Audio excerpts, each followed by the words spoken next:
Mind and Brain Collection Ebook 1. Secrets of the 1001st. Complete answers to existential questions. And the meaning of life. A new brain-mind power. Lemberg, the pop philosopher.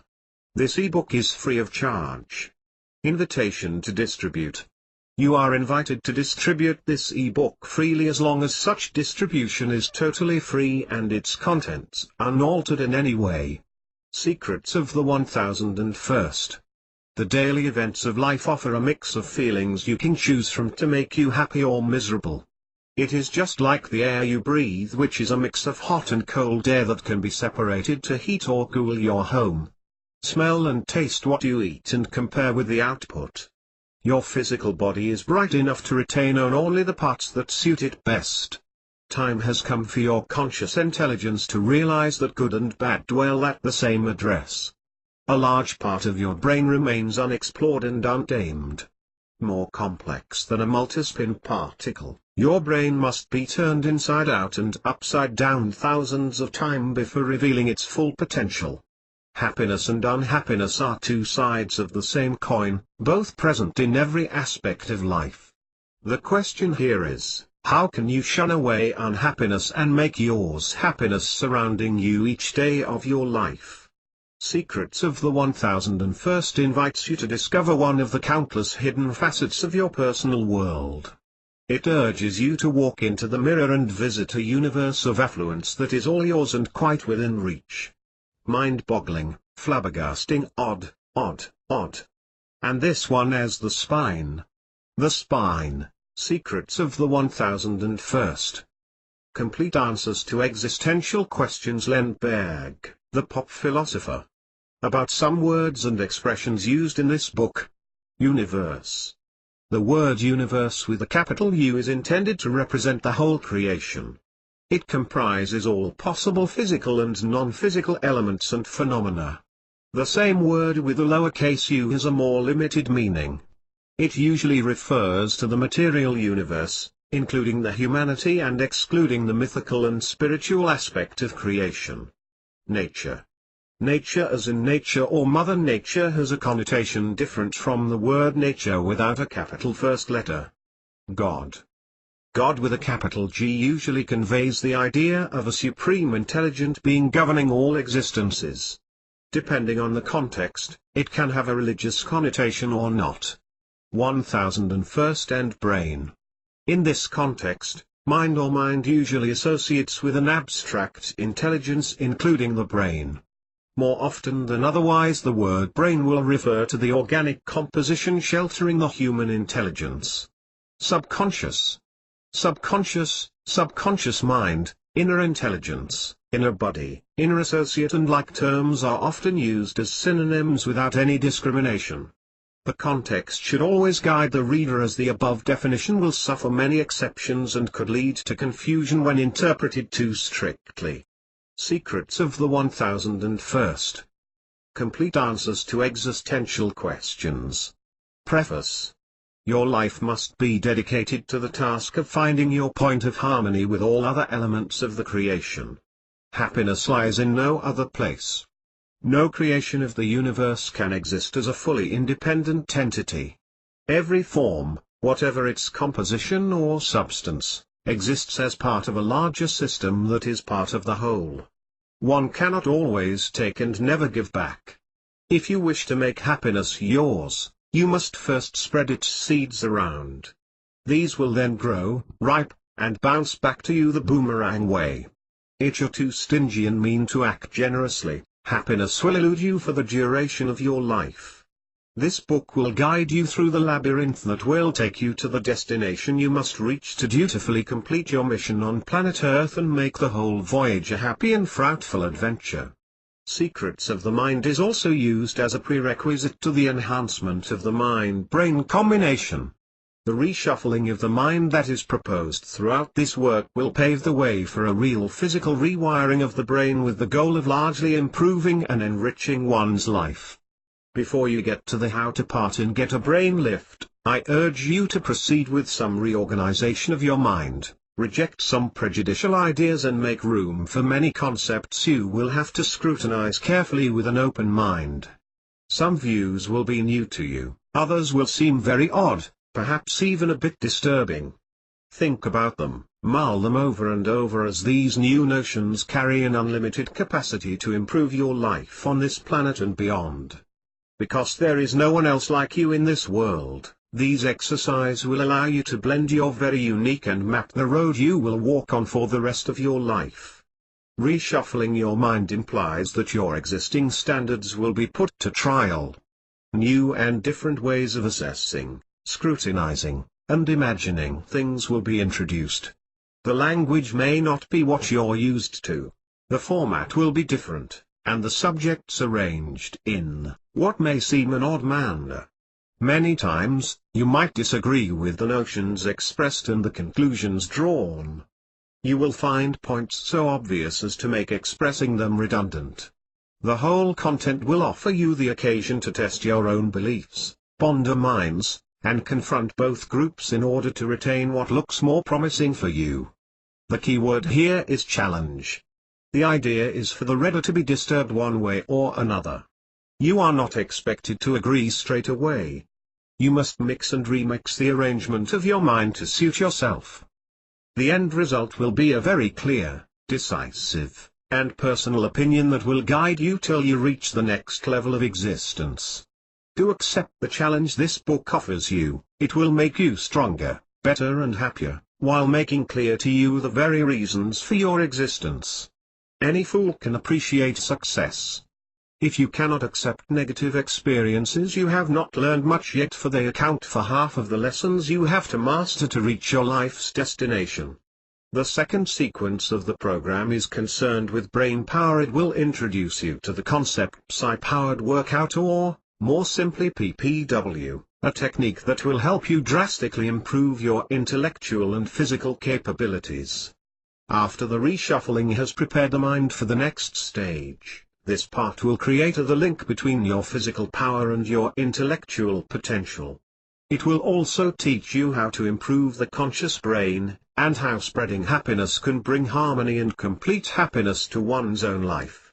The association results in a dramatic increase in power and richness of life while fully complying with one's existential mission. The whole human physical organism is under the direct control of the brain, and the development of intellectual potential will normally lead to the improvement of the physical body. Part E further explains PPW, lays down a few do's and don'ts and the best ways to get the results you long for. For those who are impaired in some way, everything expressed here is based on a general principle. Don't take it too literally. You are a unique physical, psychological and spiritual entity.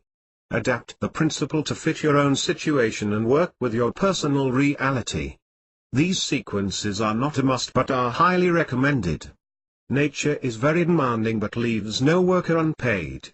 You work on the goal, and you enrich your life, one way or another. Reshuffling the 1001st. From ignorance to knowledge. You have turned it inside out many times. You are sure you know absolutely everything about it. You have missed nothing. Think again. Spin around the object, the organization, the creation, again and again. Each time, you will discover a different world. Every part of this universe has an unlimited number of facets that will manifest themselves only after you have scrutinized them time and again. The process is gradual. Each new discovery, while being observed, colors in some way the whole creation. The process is infinite and will go on forever. Scientists spend their entire lives studying the universe. They have been at it for hundreds of years. Their number increases while their instruments are becoming more and more sophisticated and efficient. They periodically discover important characteristics they had not seen or even imagined before. Yet, there is no end in sight. On the contrary, each discovery brings up more increasingly complex information never thought of before, and new answers only open the way to more new unsolved problems. So it is with all aspects of our lives, so it is with all people in our lives, so it is with our entire environment, And so it is with your brain. Time has come for you to walk through a secret door in your life and discover why you were born on Earth as a human being, in the exact situation you are in now. The universe offers unlimited potential for innovation. Some animals have developed a highly sensitive olfactory sense. The polar bear, for instance, has a remarkable ability to smell food from miles away. Human eyes perceive objects when photons hit their eyes. Blind animals sense vibrations. There is a broad range of various ways for all forms of creations to perceive their environment.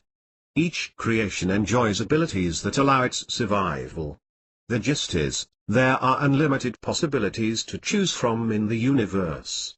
Use them as many opportunities to progress with your terrestrial mission. All creations of the universe emit particles, in one form or another, from the stars to the painting on the wall, from an elephant to the tiniest virus. These particles can reveal a lot about them. Most human beings seem totally unaware that they actually have the potential to retain much more of the information that is reaching them every moment of their lives. They don't even realize that their organism also emits a lot of information, under a form we usually call radiation, an emission that some much endowed people can interpret to some extent. Each and everything we do, express, or come in contact with bear our personal signature. There is no place to hide for us. The Supreme Intelligence can follow the track of our evolution anytime. All ideas, all dreams, all projects, all words, and all our realizations are automatically marked of our imprints. Some specialists have already succeeded in decoding some of them. It is now possible to identify our DNA, our fingertips, our voice, and our writing, and probably our odor.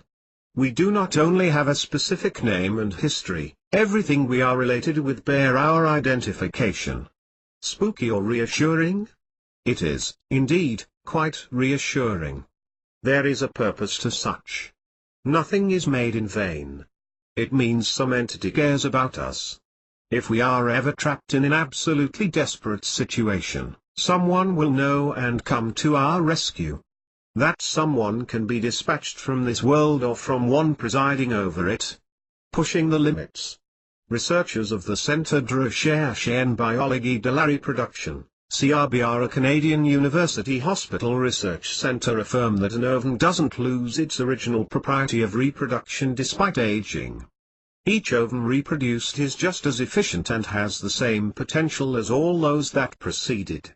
Those to come later will also be just as able. The ovum also enjoys another very interesting capacity. When interfering with cells, it resets their biological clock to zero. These cells then regain the original proprieties they had previously lost through the process of aging. Isn't this a clear demonstration that the aging process is stoppable, even reversible? Other researchers on the diabetic disease have made another scientific discovery. They have evidenced the capacity of dead cells to come to life again. Personally, convinced as I am of the incredible capacity of the human mind, I'm not surprised, for I know that this is just normal evolution for humanity. You have heard about stem cells.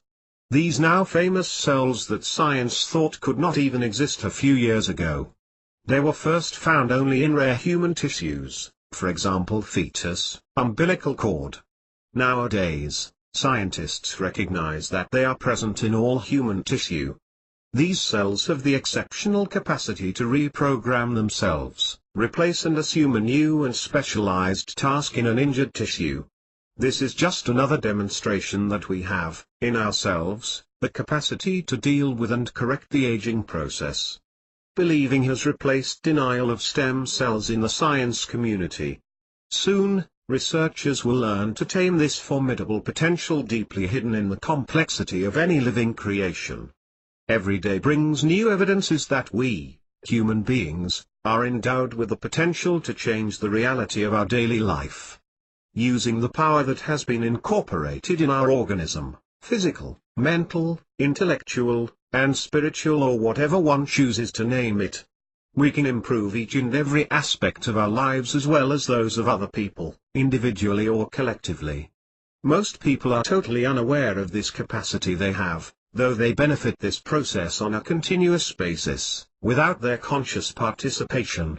What I advocate in this book is that you become conscious of your own capacity and use it willingly to upgrade your life and reach perfect harmony with nature. Have you ever sensed you can suddenly feel and see something you had missed for a long time? Something that seems to have existed forever but was kept hidden to you till the time was right? What doesn't exist for you at this moment may very well be available to a fellow human being. Your reality is unique and ever-changing. Your mind has been forged by a number of dictums, dogmas and beliefs. Your development is the product of a culture. And any culture, whatever its source, has fences and limitations. While what has been achieved may be commendable, the process of growth, inevitably, slows down. You may even have reached a point where no serious gain seems possible. The spark of life that was active in your early age is already losing its intensity. Your unconscious mind has become impervious to your conscious request for improvement. It remains insensitive to your demand to rekindle the fire, return into action, restart the process of development and grow more intelligence and more abilities for you. The stagnation will persist unless you challenge it with something radically different and appealing. Your brain and body develop for as long as there is a need to adapt and extend their capabilities to cope with the environment. As soon as that point is reached, they become less excited and the subconscious stops seeking to expand the development of your abilities merely because there are no more challenges goading them. In a way, it shuts itself up and begins to run in a closed circuit. Unless you put new logs in the fireplace, the intense flame of constant growth and development dwindles. If you are to make some progress, time has come for you to poke through the embers, shock and surprise your mind with new ideas. We're not unlike students who feel tired and bored at the end of a school day. However, if you manage to ignite their interest with something new, in contents or presentation, you might well hear them ask for more. It's all about piquing their interest or curiosity. In order to get your brain to restart the process of generating new neurons and synapses, and developing additional intellectual and physical capabilities, it is important to remove some barriers and limitations that have been erected in the past. It is essential that these borders go. Let's call the first phase of modification, the reshuffling of the mind. When one is placed in a new, unfamiliar environment, the brain works overtime. Faculties are sharper, and your sense of observation is in full alert. Let both sides of your brain, the gray matter and the white matter, explore, analyze, assess and understand the new situation and react appropriately.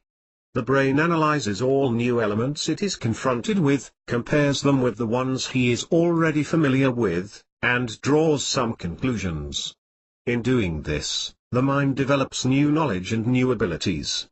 The human mind, in this way, is not much different from muscles which, after stretches of disuse, respond to sustained physical stimulus by developing more strength and, in the long run, resistance to fatigue. The same principle works with the brain. When exposed to and confronted with new notions, especially when they are arguable, debatable and controversial, the brain's capacity expands and grows more powerful. Upgrading the brain.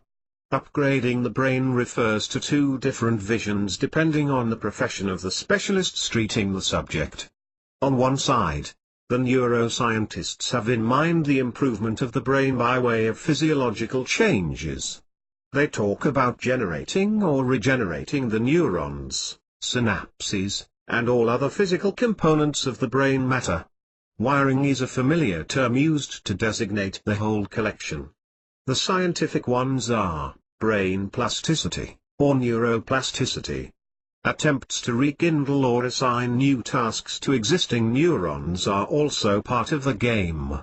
On the other side, stand all kinds of psies.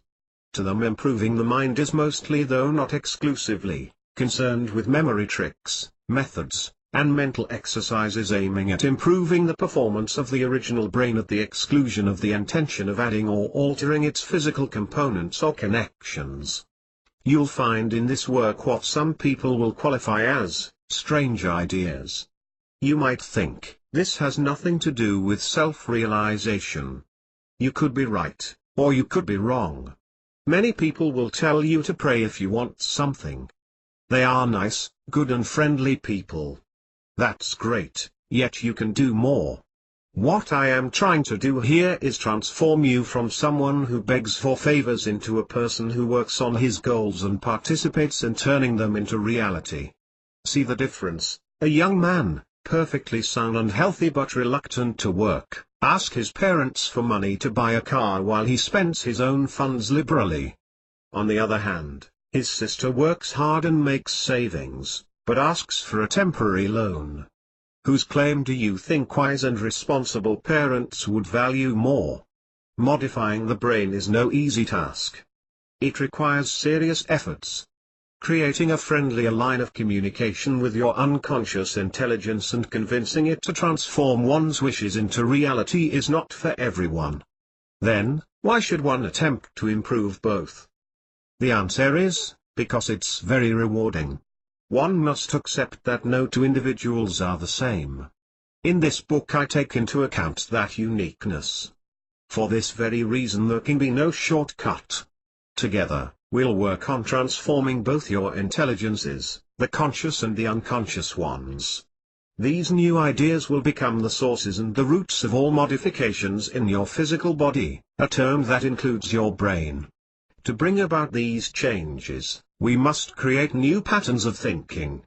We are about to shock and challenge your actual beliefs in more ways than one. Your refusal to fully ponder these notions is like refusing to take medication to cure your illness. It won't hurt you, but it won't help you either. Allow me to use an analogy. Let's refer to hypnosis. Actually, hypnosis is a very simple technique. Yet not everybody can induce it, and it doesn't work well with everyone. According to most specialists in the field, about 1/3 of adults can be hypnotized. I completely disagree with such a declaration. In my opinion and experience, the figure is more like 2/3 or more. A clever hypnotist will succeed in inducing hypnosis in roughly 1/3 of a crowd. So he says, these fellows are the only ones in this group who are sensitive to hypnosis. I am the best and no one can do better, true? A moot point. What he doesn't know or doesn't admit is that in other circumstances, when the other 2/3 of the same crowd is in a different mood, another performer using different techniques will succeed in inducing hypnosis in a percentage of those that seemed totally refractory in the first attempt. The conclusion being, whatever you think you know or really know, there is room for new ideas. These new ideas, or at least these new ways of approaching a problem, cannot be dodged.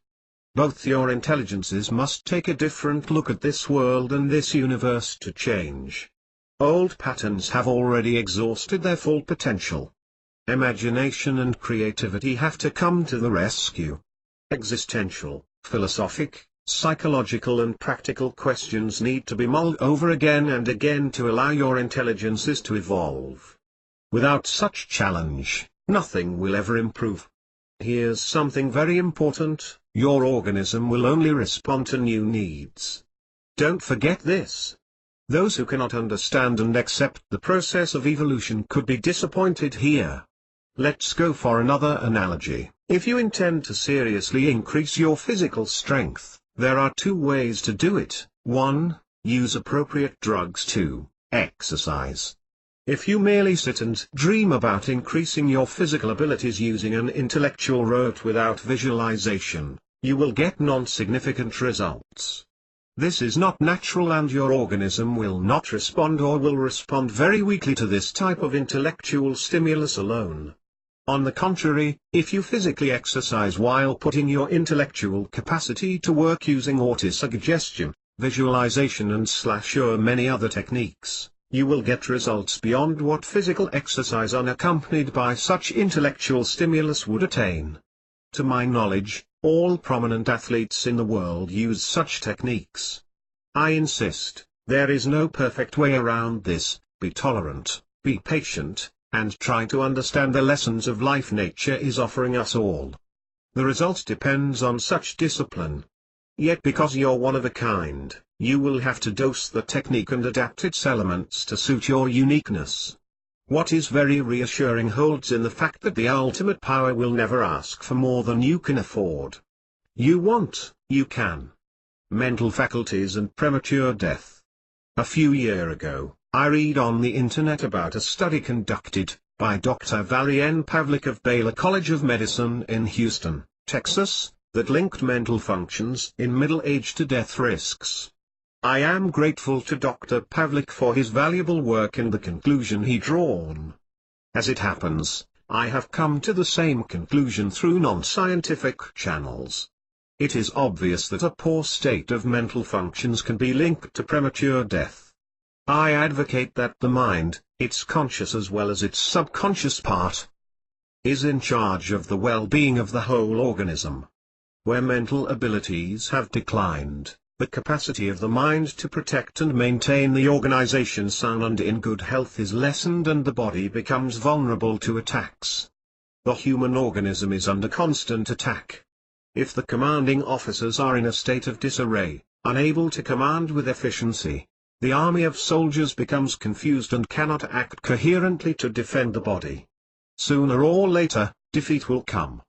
To keep one's mental state sane, healthy, strong and efficient is the best way to prolong one's life. The mind and body must be on a permanent state of alert and defense against diseases, accidents, as well as negative emotions such as envy, jealousy and hatred. As a bonus, of course, life becomes more interesting and happy. If you intend to live many more happy years, don't neglect to properly feed and exercise your mind. Whatever its present state, there is plenty of room for improvement. The nature of life. This universe we live in has no empty space. It is filled with substances man cannot detect, filled with universes invisible and unperceivable by human. The physicists' community is faced with a number of unresolved mysteries. One of them refers to the amount of matter present in our universe. These people are perplexed about the amount of matter that they can account for. According to their researches, the known matter of our universe represents probably only 4 to 7% of the matter required to explain the cosmic movement as they perceive it. More substance driven by similar rules and forces are needed to explain the actual situation. Hence, according to the previously expressed discoveries, our universe is composed of an additional 93 to 96% of dark matter and energy.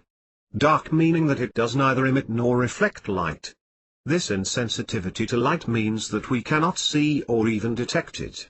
It also probably means that it doesn't interfere at all with the matter we are composed of. It is there, all around us, yet, above a suspicion, we have absolutely no knowledge of its being. Does it mean that there is a possibility that our universe has in store a power that is greater than light? An omnipresence that is as elusive to us as God? A universe of life out and above our little world? I personally have no doubt about such a grandiose achievement of the Creator and Master of this extraordinary creation we are part of. Man moves in this hidden world undisturbed by its presence the same way he moves through the atmosphere or swims in water, by taking the element for granted and stable. Yet the whole universe is alive, interactive, and evolutionary. All lives, big and small, regardless of their different nature, are part of a very complex organization. Everything is a component of another creation as well as its product. Think of suppressing an element and imagine the consequences. The whole creation is just like a line of dominoes. One doesn't fall alone. At every moment of eternity, creations come to life while others terminate their being. A human's life is spent amid a continuous and uninterrupted torrent of life-death evolution. Everything around is a dynamic turmoil of this life-death activity. one could legitimately retain the impression that the entire energy of the universe has been created at the original instant of existence and has not been altered since. What he perceives being solely a gigantic activity of transformation. Every new creation deriving its energy from the death of another, one distinct block of energy transferring its components to associate with a new one that still has a future to evolve in. The notion constituting an additional evidence that nothing is created anymore and nothing is lost forever, a rather widely spread idea indeed. Life is a never-ending evolution, an uninterrupted process of renewal that never quite replicates itself. You are unique. Every particle used in the formation of your organic body is unique and has no perfectly identical twin. All particles composing this world are active and animated. The tiniest particle is as important to the whole as the largest organization. The notion of importance, or size, is totally irrelevant in the universe. The universe, the assemblage of all universes whatever their forms and composition, is teeming with life. Universe is life only and has no other meaning or purpose. There is no such thing as a passive or fixed part of creation, system or organization. The universe we live in is a giant living creature. Life is energy and energy is life, it is one and the same thing. The modern medical definition of death refers to electrical activity in a body. When an EEG electrocardiogram reports no electrical heart activity and the EEG electroencephalogram does report the same for the brain, the patient is formally declared dead. However, to me, there is more, much more. The body has terminated his life as a human, but its components are not inert forever. They will eventually free themselves from their current association and pursue their mission as part of another creation. Life borrows other form and uses different conduits and paths, but it carries on.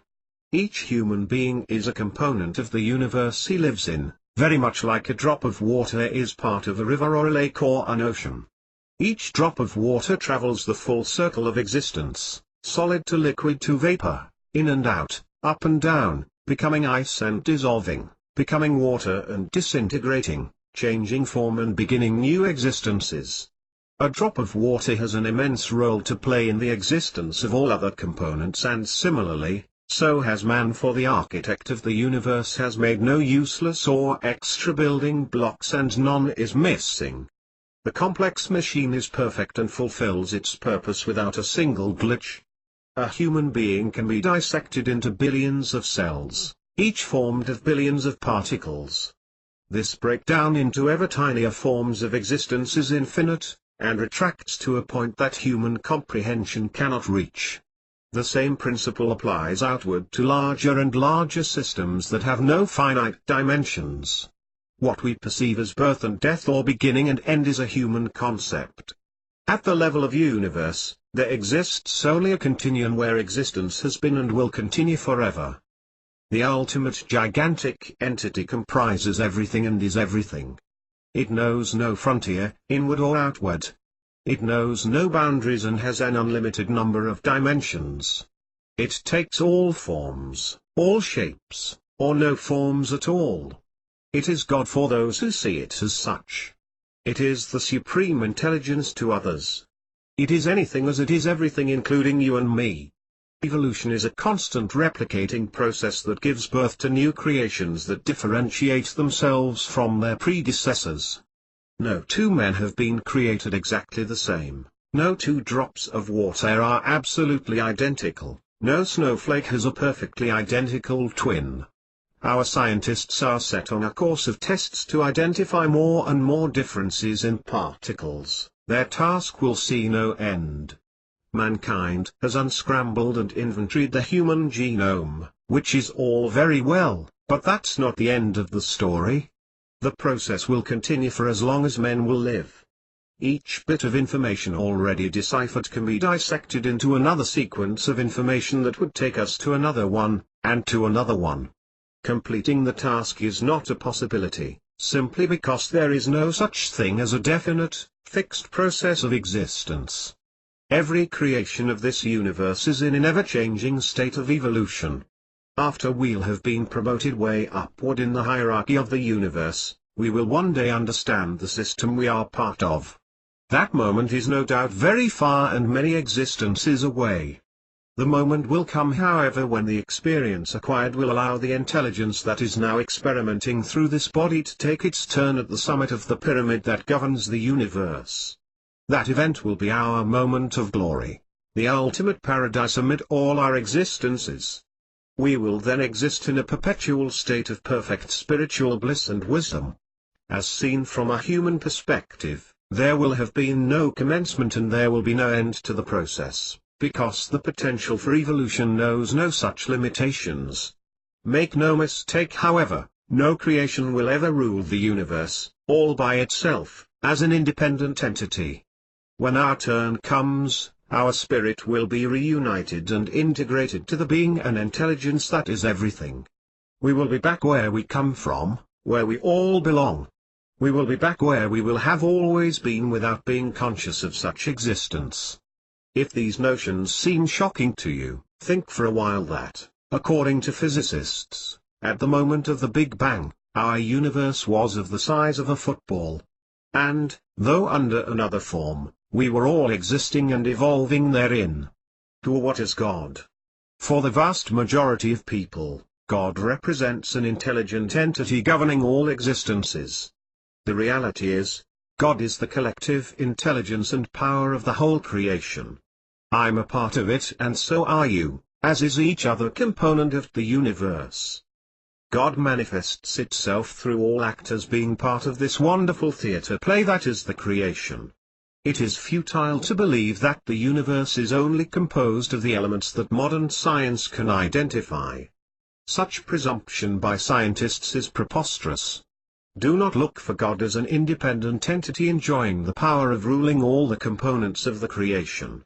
There exists no such master of the universe more than there is a drop of water that governs an ocean. All power of such nature is collective and the use of the word God is only a convenient way of addressing the unified power. From a human perspective, one can picture God as his parents living far away, while he is attending a college in a foreign country. God is family, God is home, where we will return after our studies on planet Earth will be completed. We will, in the future, fly back home and be united again with this family that is ours, in this other dimension of the universe that exists in the very same place and at the very same moment we are in now. To a human being, it will look like a rising of the curtain on an extension of the universe that had been hidden to him for the time of his excursion in humanity. What we know of God we know from our sojourn in this school. To prevent a premature return home, our parents has temporarily erased from our memory the address of our celestial place. God is everything. God is the whole creation. God is the sum of all energy and intelligence gathered in the universe. We are God ourselves in the way that we are in the family.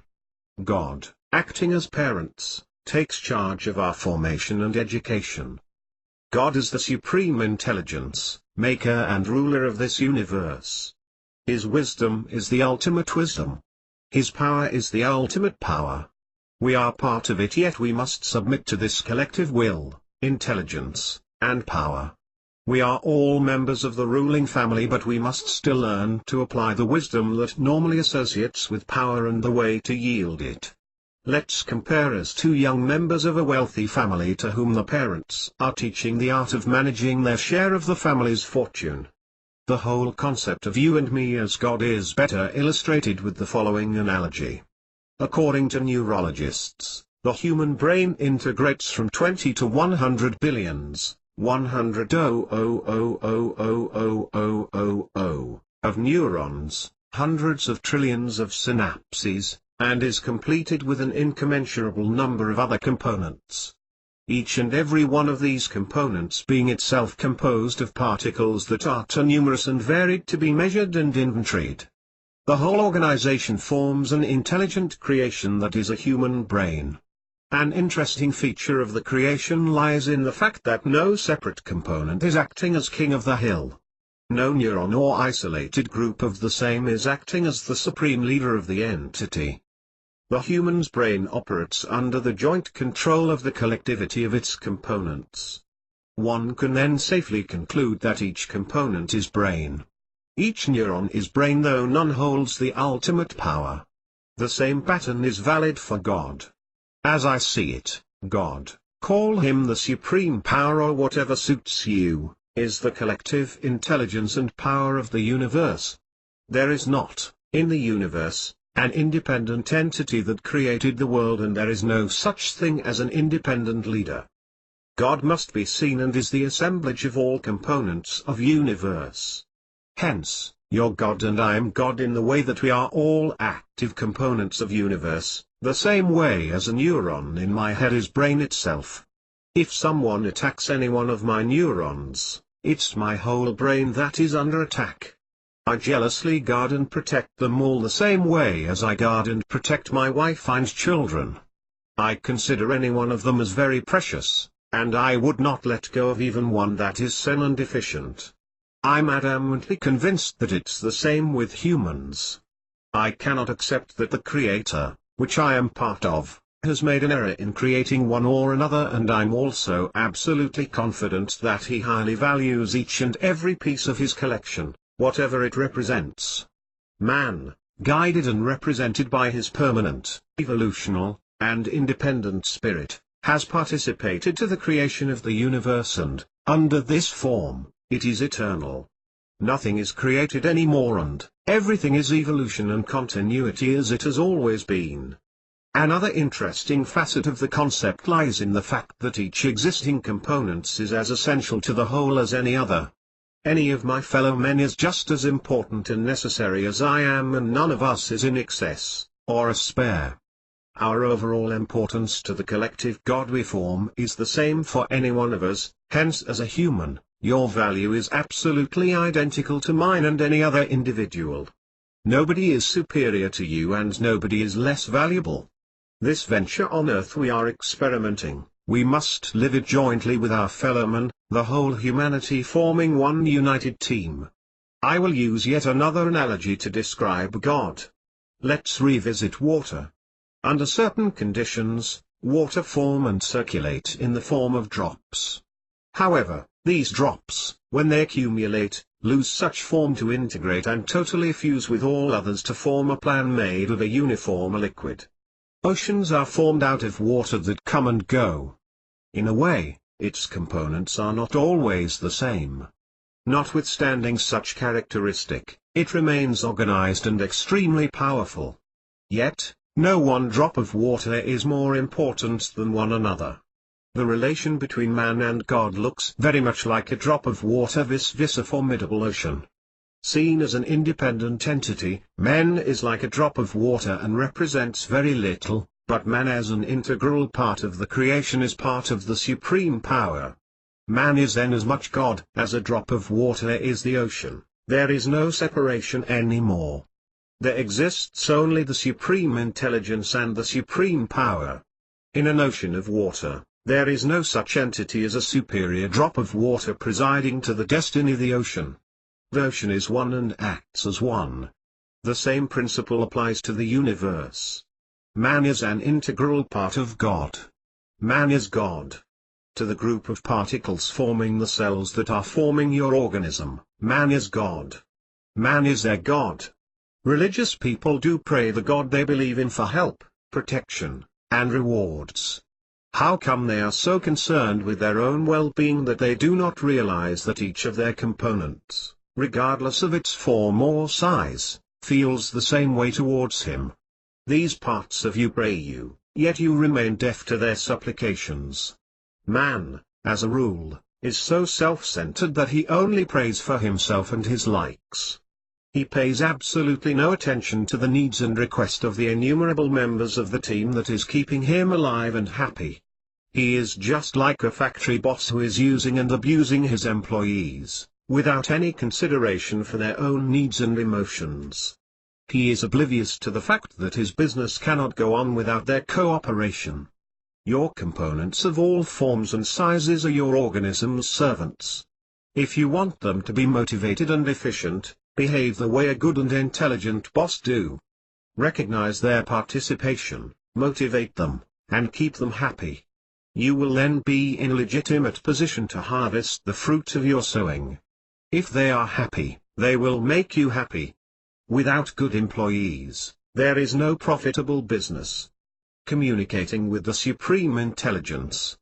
Can one really communicate with God, and how can it be done, are questions that have fascinated people since the beginning of civilization. There are plenty of skeptics. The nature of God does not allow for the straightforward questions and answers type of chatting. Not that it is not in his power to converse with every human being at the same time, but it is not his intention to do so. Questioning God is more like airing a question to the public on a popular TV program. If your query is precise and well articulated, there will always be someone to supply an adequate answer in the near future. Using his will, one can broadcast his word any time he wants to address the Supreme Intelligence governing his life. Due to the fact that human enjoys areas of freedom, the use of volition is a must.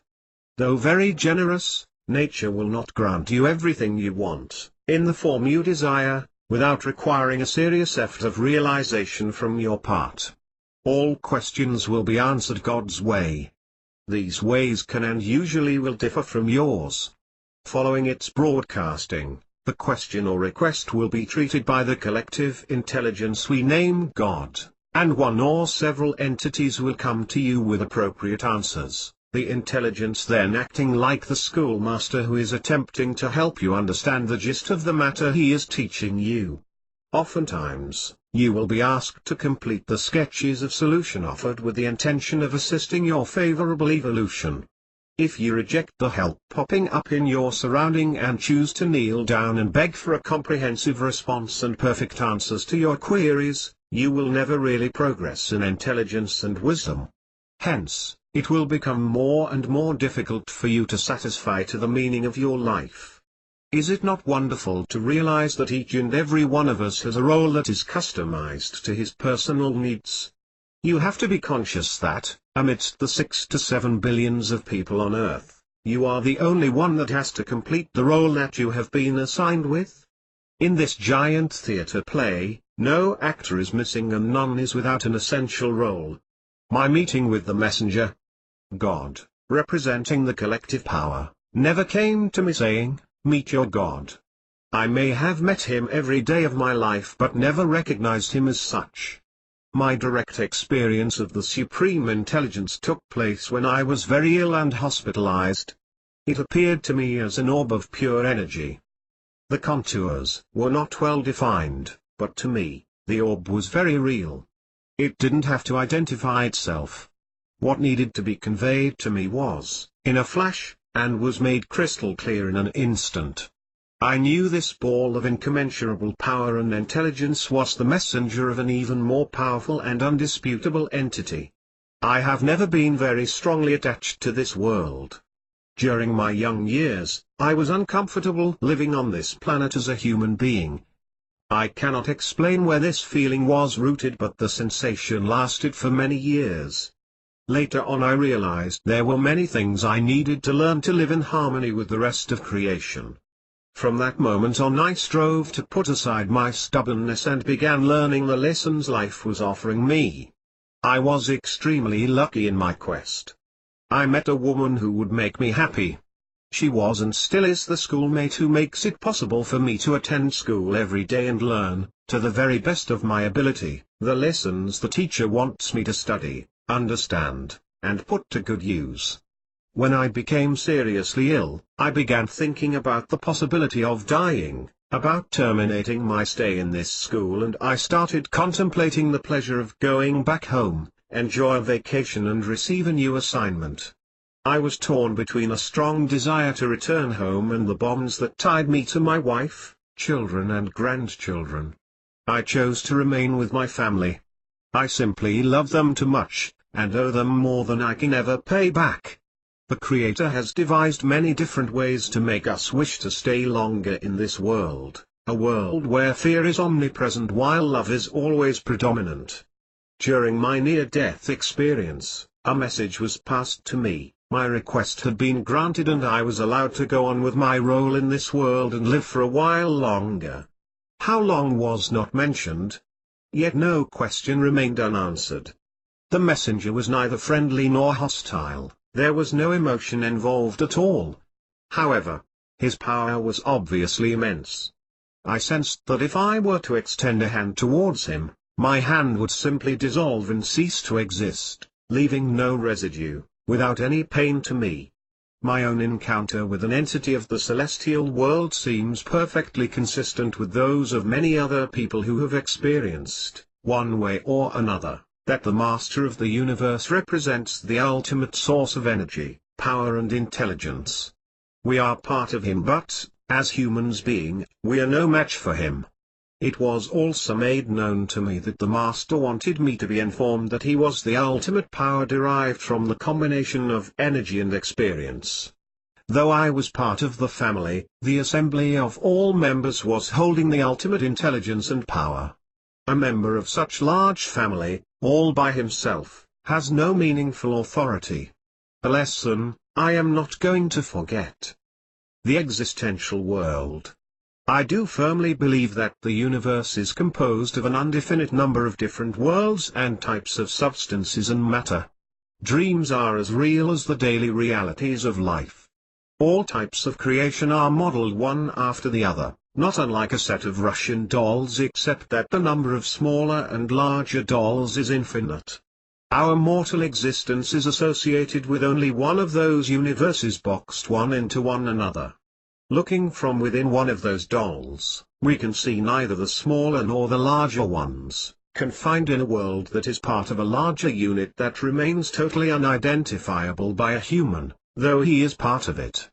Affirming that universe has no finish and no boundaries is mind-boggling for most people. To many it is a heresy that they cannot accept, for they cannot imagine a creation without a commencement and an end. To those in search of the line between existence and non-existence, I ask this question: how can a creation be born out of a non-existing one? How can matter be formed out of void? How can an organization, whatever its type, can develop in a sustained, logic and efficient way without an intelligence to plan and preside to its formation? All these questions will ever remain with no logical answers unless you say, it cannot be, which takes to the conclusion that a superior intelligence has presided to the formation of the universe. When and where was that intelligence born and developed brings us to the impossibility of establishing a commencement and an end. Hence, one can safely declare that the universe is indefinite, limitless and knows no boundaries of any kind. The universe comprises everything that has and will ever exist. There was no before and there will be no after. See the universe rolling in a loop. Birth and death are part of the same continuing process, though each loop is different from the preceding and of those that will follow. Each tiny part of the mechanism being subject to the same concept, time and space are irrelevant. The beginning is the end and the beginning again and the end again.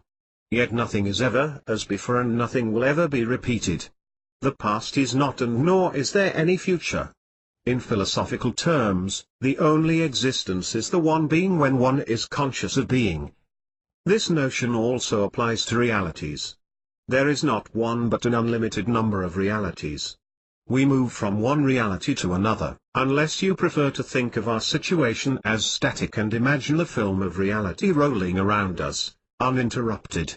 I am confident that I am being educated in this world to a purpose. All the difficulties encountered, and all the problems I have been required to resolve, have not been in vain.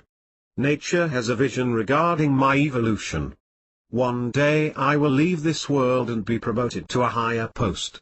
My status as student will be replaced by a much more rewarding one.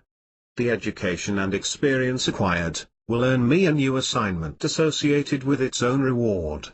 Like it or not, nature holds the ultimate power. I do accept that with grace, and I suggest that you do the same if you mean to be happy. Wanting more. When I say farewell to this world, I want to be able to feel that I regret nothing, I miss nothing, I fear nothing, I expect nothing.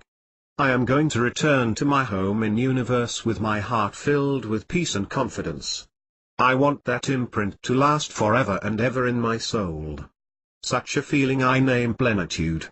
It represents the ultimate peace of mind, the total absence of worry, a perfect harmony with nature, and the satisfaction of having successfully completed my mission. It will be a prelude to the blissful happiness that will be mine when I reach home.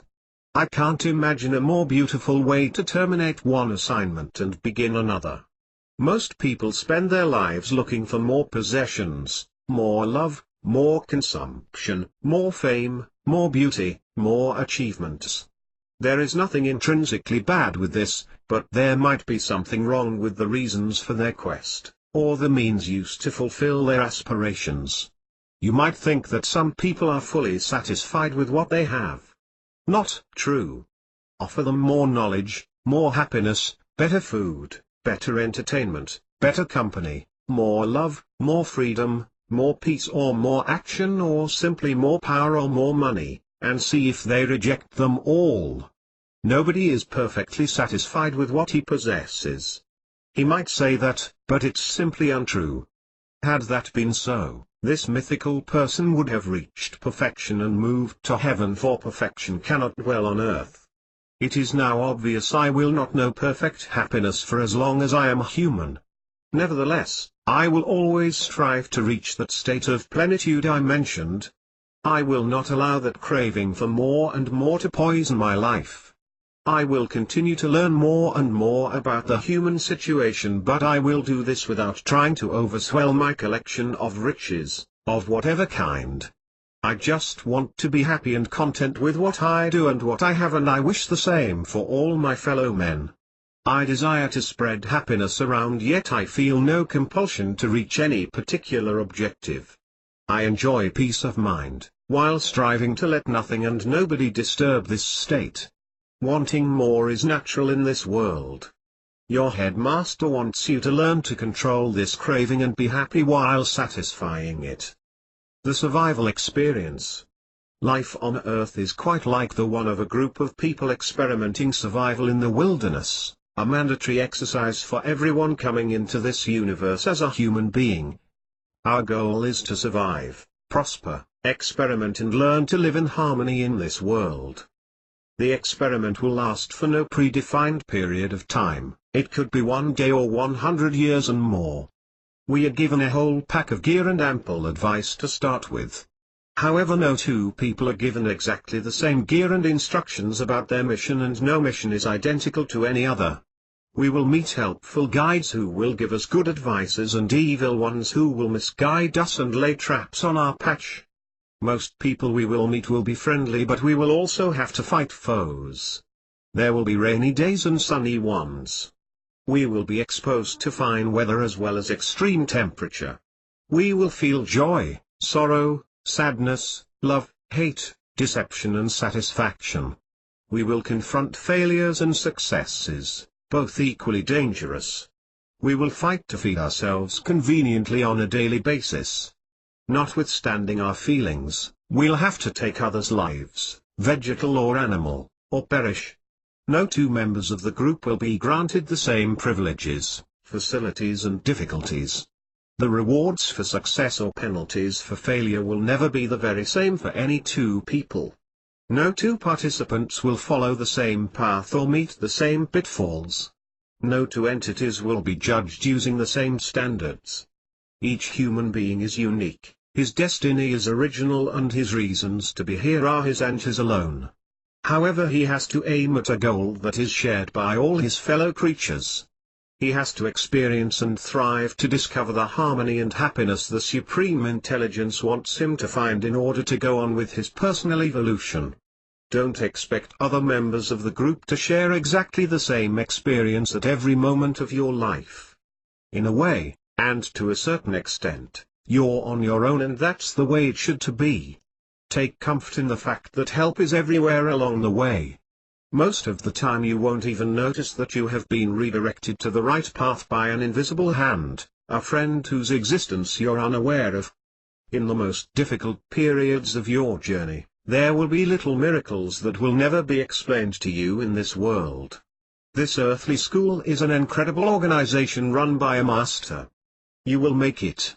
We'll all make it. This is your experience with life, a very personal journey that you will share with no other living. While you're on this planet, undergoing this unique experiment that is your life, relax. Take it one day at a time and keep smiling because it will make everything so much easier. How can an elusive thought transform into reality? Plant the seed of an oak in your backyard and watch it become a solid giant tree. It will not grow quickly enough for you to perceive the achievement in real time, but its roots will search and collect particles over particles from within the earth. These components to be will navigate their way to their final destination where they will become incorporated to the tree that will keep increasing until it fully matures. One can only marvel at the intelligence that directs each new element to the exact place where it is needed in order for the vegetal to grow orderly. There can be no shortcut. A number of years later, the landscape will be changed forever. So goes, from wish to reality, the desire to grow as an oak. So grows man, outside and inside, body, brain and spirit. So is turned into matter the idea that is sustained and cultivated. Do you know that you are a winner? The universal intelligence has ruled that you are bright and fit enough to be allowed a place in its progressive process. You earned and were granted the right to be a human being. You raced and emerged first among close to 40 million spermatozoids. That makes you very special indeed. It looks like a divine hand has blessed you. You applied for admission into school Earth.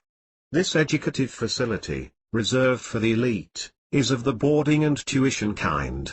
You passed some extremely competitive and challenging tests to be admitted here. You grew from a tiny cell into a human being. You were born into this world and you now occupy the seat that was made for you in the class you have been assigned to. The people you call parents have accepted to act as your primary teachers. However, anything can happen here. You are going to be challenged in ways you never imagined, but you have vowed not to quit the course willfully under any normal circumstances. Do not assume you understand, even less control, all aspects of your present situation. Life will prove that you don't. If you were, the teaching would be over and you would be promoted to an upper level immediately. The masters of your universe transmit to you messages without your even knowing it. The messengers themselves, as a rule, are unaware of their own role. I explain, someone says something to you assuming you will understand exactly what he has in mind. That person is convinced that the message she is delivering will have a strong influence on your behavior. In fact, you are influenced by the message in ways the deliverer never intended. Your perception may even be the very opposite of the original intent. The reason is that this person is only acting as a link between two parties, relaying a message from a higher source, to you. Once more, the master has touched two birds with one stone, the messenger and you. One may even go further and imagine that the message, not unlike a rubber ball thrown on a hard surface, will continue to bounce until all members of the group that have to be influenced have been touched. Search your mind to find the source of your thoughts and you will begin to understand what I mean here. A normal person generates an uninterrupted flow of thoughts all day long. We usually refer to this as the capacity to imagine. We all are dreamers, though some of us are more gifted intellectually and develop a greater ability to analyze ideas and retain the most promising ones, even transforming them into reality. The question here is, how can I prevent my best thoughts from drifting away so that I can work upon them? Let's see how planets and stars are formed, or more practically, form themselves. A solitary particle of dust, endowed with a little attraction, attracts another particle and, together, they form a new entity. Then, in satisfaction of their envy to expand, they attract more and more particles. All together they form a cloud of substance.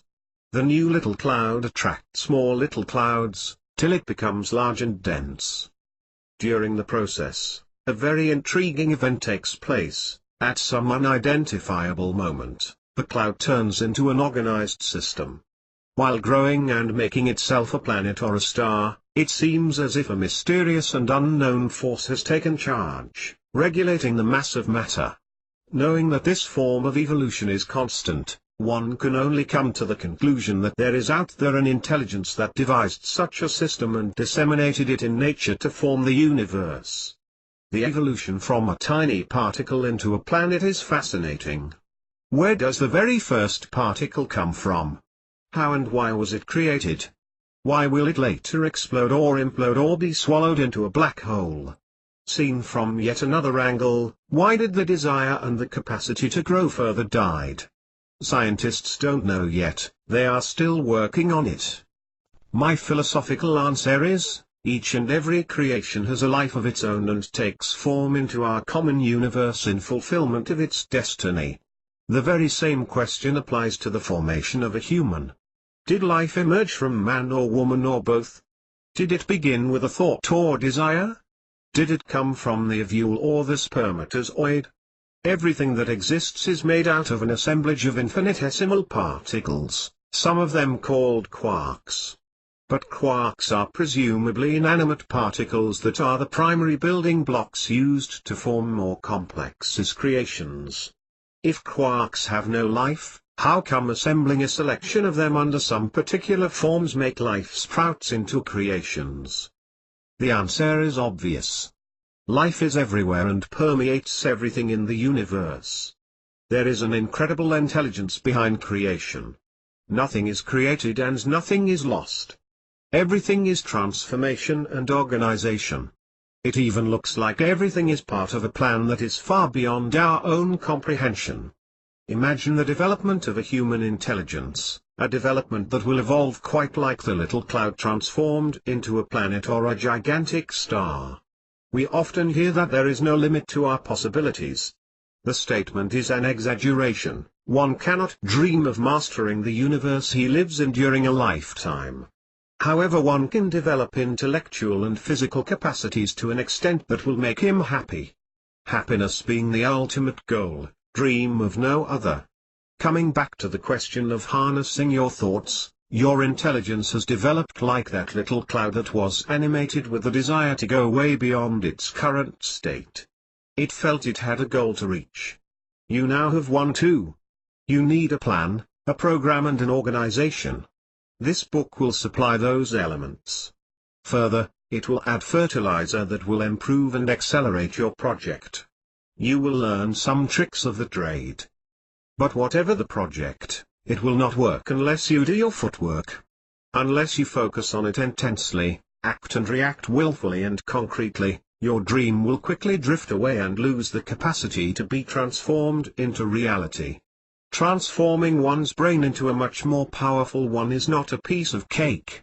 Some qualities are a must, namely, discipline, intensity and tenacity. The most rewarding aspect of deserved and earned success is the pleasure one derives from it, which far exceeds the efforts and pain one has invested in it. There is no shortcut to our goal. We are on a journey. We must travel the road. Spreading happiness around, why you must care. Spreading happiness around is to your mind what food is to your body. If it suffers of mental anorexia, your mind, at the image of the body which doesn't receive the essential ingredients it requires to be healthy, will never reach the state of happiness. This reward will slip out of your grasp until you do what is right. Why is that so? Is a question to put to the creator of the universe and, as a human being, the only answer you will get is, it is an obligation made to you so that you can evolve and progress in the knowledge of the universe as the supreme intelligence wants you to. What you do unto others, you do unto you, bad or good, it will be written in your account. Nature is very patient. It may take a lifetime before you receive your formal request for payment or your just rewards, but it will not go unsettled. Why not earn a bit now and pay off your debts or build a little nest? It would be a nice notion to imagine that Mother Nature is tolerant, easily pardoning us our flaws, but the truth is, she is quite demanding. She forgives a number of sins but she won't tolerate abuse and or negligence. You must devote your best efforts or suffer a penalty. She applies the no pain no gain law with much seriousness. In fact, she wrote it. As human beings, the ultimate goal of our life concentrates around one word: happiness. If we were to become perfectly happy on earth, we would have totally fulfilled our mission here. That moment will never come, for we will be called back home before it ever takes place. The definition for happiness can be made simple or complex. Let's keep it simple. Happiness, a feeling like no other, is made of love and positive emotions. It totally excludes hate and other negative sentiments and intentions.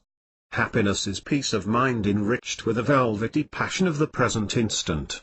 In fact, there can be no complete happiness till all negative feelings have been totally evacuated. Total happiness is perfect harmony.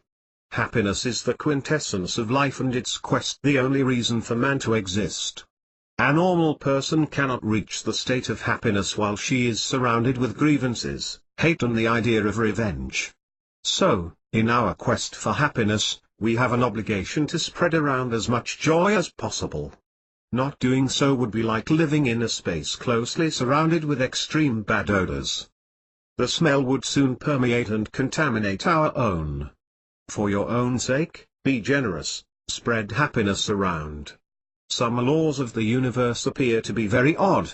They appeal to your selfishness to convince you to participate in a common goal.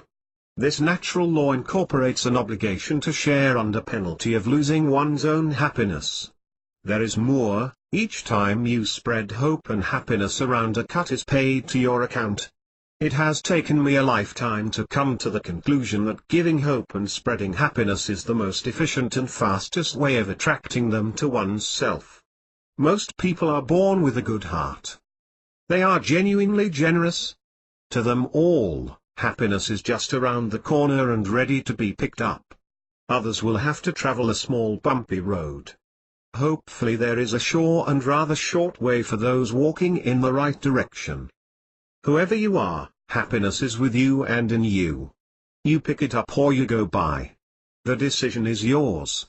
Another amazing and interesting quality of happiness lies in the fact that it tends to multiply endlessly. That smile you offer others, or that little word of encouragement to a friend, has the potential to reproduce itself many times over. Be generous, spread happiness and see how it propagates in your neighborhood. Words have a form of magic power. They influence the mood and the attitude of those who hear them. Positive words generate positive response. Unfortunately, negative ones provoke the opposite effect. Being nice to others is the same as being good to your own organism. The domino effect will culminate with the boomerang effect. Your gift will finally come back to you enriched by all those you touched in the first place. Nature has its own, sometimes baffling, ways of rewarding you. One throws a penny of happiness to someone, the piece touches its goal and, surreptitiously, continues its flight further, coming around your back like a boomerang and, enriched from its new experience, lands in your bag of happiness, the little copper piece having then transformed into gold. The following example comes from my very own daily life. I see it like an artist's creation made out of articles picked out of a street trash can. To the insensitive eye it has no meaning at all. To the sensitive one it is a form of art, beauty, and imagination. 3 or 4 times a year, I go to South Florida for a 3 to 4 week sojourn. I always walk on the beach early in the morning. On the first few days, very few people look at me and say good morning. But I do my best to keep a smile on my face and greet most of them. After a few mornings, there are more and more people who greet me, and, this is the interesting factor, the habit expands itself. After a few weeks, in the early morning, most people on the beach, walkers, anglers, and other beach and ocean lovers, greet each other. Good habits and manners are communicative. They expand on their own power. This population is very mobile. Tourists and visitors come and go, and so it is obvious that when I leave, due to the lack of a leader, the habit dwindles. people tend to return to their former behavior. What matters to me is this: while I am there, I do my best to spark a tiny wave that will spread around. It works. I have done my best and have accomplished my mission. How to spread happiness around. Think of happiness as a diamond in its original state, encased in hardened mud, looking not unlike any other crusted stone. Its true nature is revealed only when you work on it, rubbing off this gang. At every moment of our life you are surrounded with happiness wrapped in a mud crust that needs to be rubbed off if you wish to enjoy its beauty. Spreading happiness around yields the same result as rubbing off the crust off a precious diamond. When people hear about spreading happiness, they tend to think in terms of money. I don't want to be associated with such a limited concept.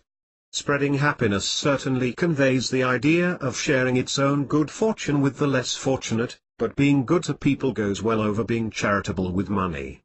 Money is no synonym of happiness. Giving money is not even always related to generosity. Not all those who give money to charities are good souls. Some are even the very opposite. People give money for a variety of reasons, out of guilt, in an attempt to save their souls, because their religion advocates it, in their search for fame, for tax reasons, for publicity, to attract business of groups and associations who are concerned with charities. The list goes on, for there can be as many reasons as there are donors. Many business people are happy to pair business and charities, and I fully approve. One must understand, however, that those tax deductions those entrepreneurs benefit from are, in fact, largely at the expense of taxpayers. In other words, when a profitable business deducts a donation to charities, such donation should be done in the name of all taxpayers. Many personal donations are also worth a tax reduction for the donor. The incentive derived from tax deduction is, in my view and notwithstanding the abuses, one of the excellent ruling made by politicians we so openly and, quite often, rightly criticize. The gist of this is, spreading happiness around can take as many forms as the number of people dispensing it. Money is only one way amidst a constellation of possibilities. The best gift one can give a fellow man comes free and unlimited. It is genuine friendship. Practice being genuinely nice, friendly, and pleasant. See the best aspects of things as well as the very best traits of humans and say it aloud. A smile, a hello, a thank you, a compliment, a phone call, an email are as many ways of spreading happiness around. It also contributes to a more peaceful and pleasant world. One is much less prone to being tough with a friendly person as against a perfect stranger who seems insensitive to his feelings and needs. Criminals and terrorists have their own reasons for doing what they do, but it is certain that if these people were in harmony with the whole creation, they would not act the way they do. They would not be what they are. Most of them have a grudge against other people or groups of people. We know that most terrorists are also indoctrinated and manipulated by people with a political, religious or financial interest. Yet if these soldiers were happy, they would have much less chances of falling victims of predators who use them to access a power that drives them mad. Let's share our happiness with them before they are brainwashed by fanatics or criminals. In the present context, the most important criteria for charity is that one has to be comfortable with it. Giving under fear or constraint is without any merit. Money or clothes or food or other material things, give or not as you choose. Your time, you can give or not. All this is irrelevant per se. There is no value in all this unless the intention is pristine. Sharing what you are instead of sharing what you have could even prove to be much more beneficial to both parties than anything else. Friendship is food to the emotional brain while knowledge is fuel to its intellectual counterpart. Friendship and knowledge are very powerful motivators and have the capacity to change the world around you for the better. According to different circumstances, I have various ways of spreading happiness around. How is of no importance here. The idea is to do one's best on every occasion. Yet one has to be consequent with the concept. Human's ultimate goal is to discover happiness, but happiness won't let itself be found if one is not to spread it with his fellow men. We are all aware that a smile is the most inexpensive way to improve our look. If you don't already do it, do yourself and your neighbor a favor, smile to yourself, smile to other people, and smile to life as often as you can, and watch the magic operates, transforming dull moments and sheer happiness, evolving into humanness. Life is evolution. According to scientists, our ascendants, at a certain stage of development, were monocellular worms. Not evidently bright, they obviously dreamt of developing into forms better adapted to their environment. Had they felt content with their current state, they would not have evolved, and you would not be reading this. Since this age, a few particles associated themselves with the desire to grow into a larger and more powerful entity. Until this day, the Earth has gone a long way in terms of evolution. Various forms of life took place. Some species perished while others continued their progression. Throughout this formidable transformation, resulting from an incommensurable number of dreams, finally emerged man, who sees himself as the most intelligent and the most advanced of all terrestrial creatures. Man seems different from other species. Nature has instilled in him a stronger propensity to want a better and easier life for himself. This call of Mother Nature's cannot be ignored. We must do something. We need to learn as much as we can. We have to evolve for the better. This particular penchant of man has translated into some feeling of superiority on other life forms of this planet. The Bible teaches that God created our world from nothing. In the later refinement, He created man. I do not see this statement as a contradiction of the worm-to-man theory. To me it is simply another way of telling the story of our evolution. The basic truth is, no man can imagine the very first moment of the origin of universe. We can travel a long way into the infinite in search of the first manifestation of existence, but we inevitably come to a point where a difficulty of conception of what could have been before cannot find its solution. The answers to our imaginative questions come no more. Our brain is simply not powerful enough to evoke the possibility of a whole and vast organized world coming out of nowhere. Our intelligence continues searching for the seed that grew from a non-existing place to our universe. I, for my part, stick to the concept of a continuum as I already expressed in a previous chapter. Today we must ask ourselves, what is the source of our ideas? What intelligence is creating these notions, and why it is so? How do they become reality in our human brain? Scientists have no complete answers to such questions. They can only observe what exists at the moment of their observation. They walk back farther and farther on the path of the formation of thought until they get totally confused and lost. There is no way for them to trace back the intelligence that is inspiring them. The philosopher then comes in to propose that the human mind is programmed to receive, treat, and transmit information communicated to him by a vastly superior intelligence. In the giant play of humanity, every new existence begins with a dream, a thought, an intention that emerges in the mind and is treated by the same.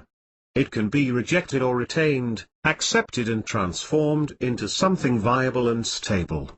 If deemed valuable by the conscious mind, it might then be transferred and accepted by the subconscious intelligence, progressively transformed, and start an existence on the physical plan.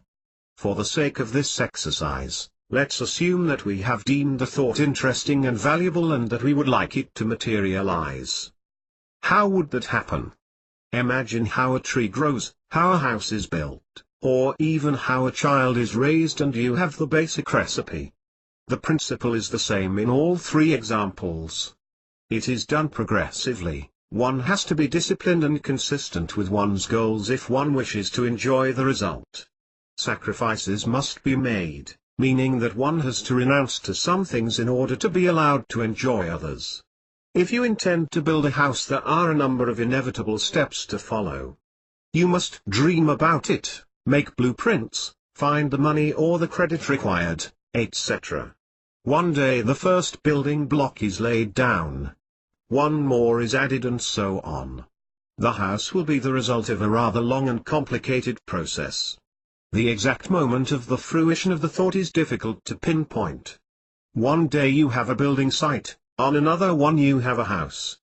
It's magic. This is true of every dream. It has to evolve from non-existence into reality. It can be made of physical matter or not. It is irrelevant. We are now concerned with the quality of the result. It is not sufficient to say, I now own a house. It has to be beautiful, charming and cozy. It must be warm and waterproof. It needs to have all amenities required in a modern world. We are concerned here with your unexploited potential to become a happier person. The rest will follow in the proper order. We finally come to the very reasons for all this reshuffling of the mind: happiness, our ultimate goal. Every plan you make has to be designed with a potential to bring more happiness in your life. Don't think in terms of quantity. Think in terms of quality. If you let your imagination wander endlessly, you will always want more and more. Put a leash on your imagination and think about what makes you happy instead of fat. Add a little touch of magic. At the same occasion, see your new happiness spreading around. Understand that the system operates the loop-type way: the more happiness you get, the more you spread round. The more you spread round, the more you get. Isn't it wonderful? Go on, day after day. Keep dreaming about your goal. Be disciplined. Don't neglect any aspect of your daily life because it would prove to be a serious mistake. Here is what will eventually take place: if your wish is well planned and you work it over and over, it will materialize itself gradually. Just like modeling paste, reality will take a new form. The former situation will have ceased to exist and a new one will just be there. It will come out of the blue sky and you will never know how and when it happened. It will simply be and be yours. Evolution is, from the dream of a house to a house, from the hope of happiness to happiness. Time, discipline and efforts are of the essence. Yet it can materialize any time. Is not teaching people how to extract more happiness for their daily life a much more valuable gift than giving them $100 note? Teaching a skill to an uneducated person may be like giving him the opportunity to earn a decent living for his whole life. It means much more than $100 gift. It also means dignity, freedom, independence, and security. Keep also in mind that your friendship is very precious to your fellow men. The invisible veil. This veil can be compared to a thin sheet of glass inserted in a window. This matter, because it is transparent, can remain invisible to the inexperienced and untrained eye and mind. Many birds have flown to their death hitting a window pane they could not imagine the existence until the moment of impact. Some people look at nature through a window without realizing that there is solid substance between their eyes and the object in their field of vision. This lack of imagination blocks their access to a better evolution. Understanding psi-powered workout, PPW, does not require outstanding intelligence but an open mind. Some people might deny the existence of a potential they have never been aware of before, while others, notwithstanding their good faith, see through the window pane, not realizing the presence of the solid matter. My books, Secrets of the Mind and Get a Brain Lift, are all about brain power. They offer you leads that will allow you to realize the existence of the veil of ignorance hiding from your view, the limitless lot of opportunities you were granted at the moment of your birth. Once you see the veil, it becomes possible to push it aside and walk through to an accessible universe of opportunities and abundance, just the way one pushes aside a sliding glass door. We have our eyes open and look around for the largest part of our life. How come we see some part of the creation and not others? Most people assume our sight projects itself, like a radar wave, to the objects in front of us, retrieving, on the bouncing back, the information collected at the moment of impact.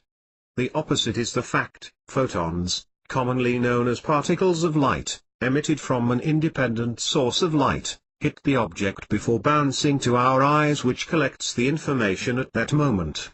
Our brain then interprets the information.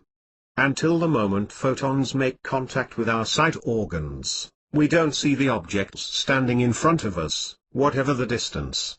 Without the emission of photons traveling in his universe, a human being would remain totally blind. In a way, all matter should become dark matter and would remain absolutely invisible to human eyes. A wave of photons emitted by a star may travel for many years at the speed of light before reaching our eyes. This means that, when the meeting occurs, our eyes see a picture that existed in the past. Can we also see the future? Let's mull for a moment over physical particles. I don't think we have yet discovered all the building blocks of our universe. Even if I take into account the 93 to 96% of additional dark matter and energy we have talked about in a previous chapter, there is, in my view, much more that we don't know compared to what we do. Many years ago, physicists discovered the neutrino, a particle with an original characteristic. It can travel through a lot of matter without being detected. It can even travel through the Earth, from one side to the other, without colliding with any other matter. There is no doubt that there is much more than meets the eye even with the assistance of telescopes or microscopes.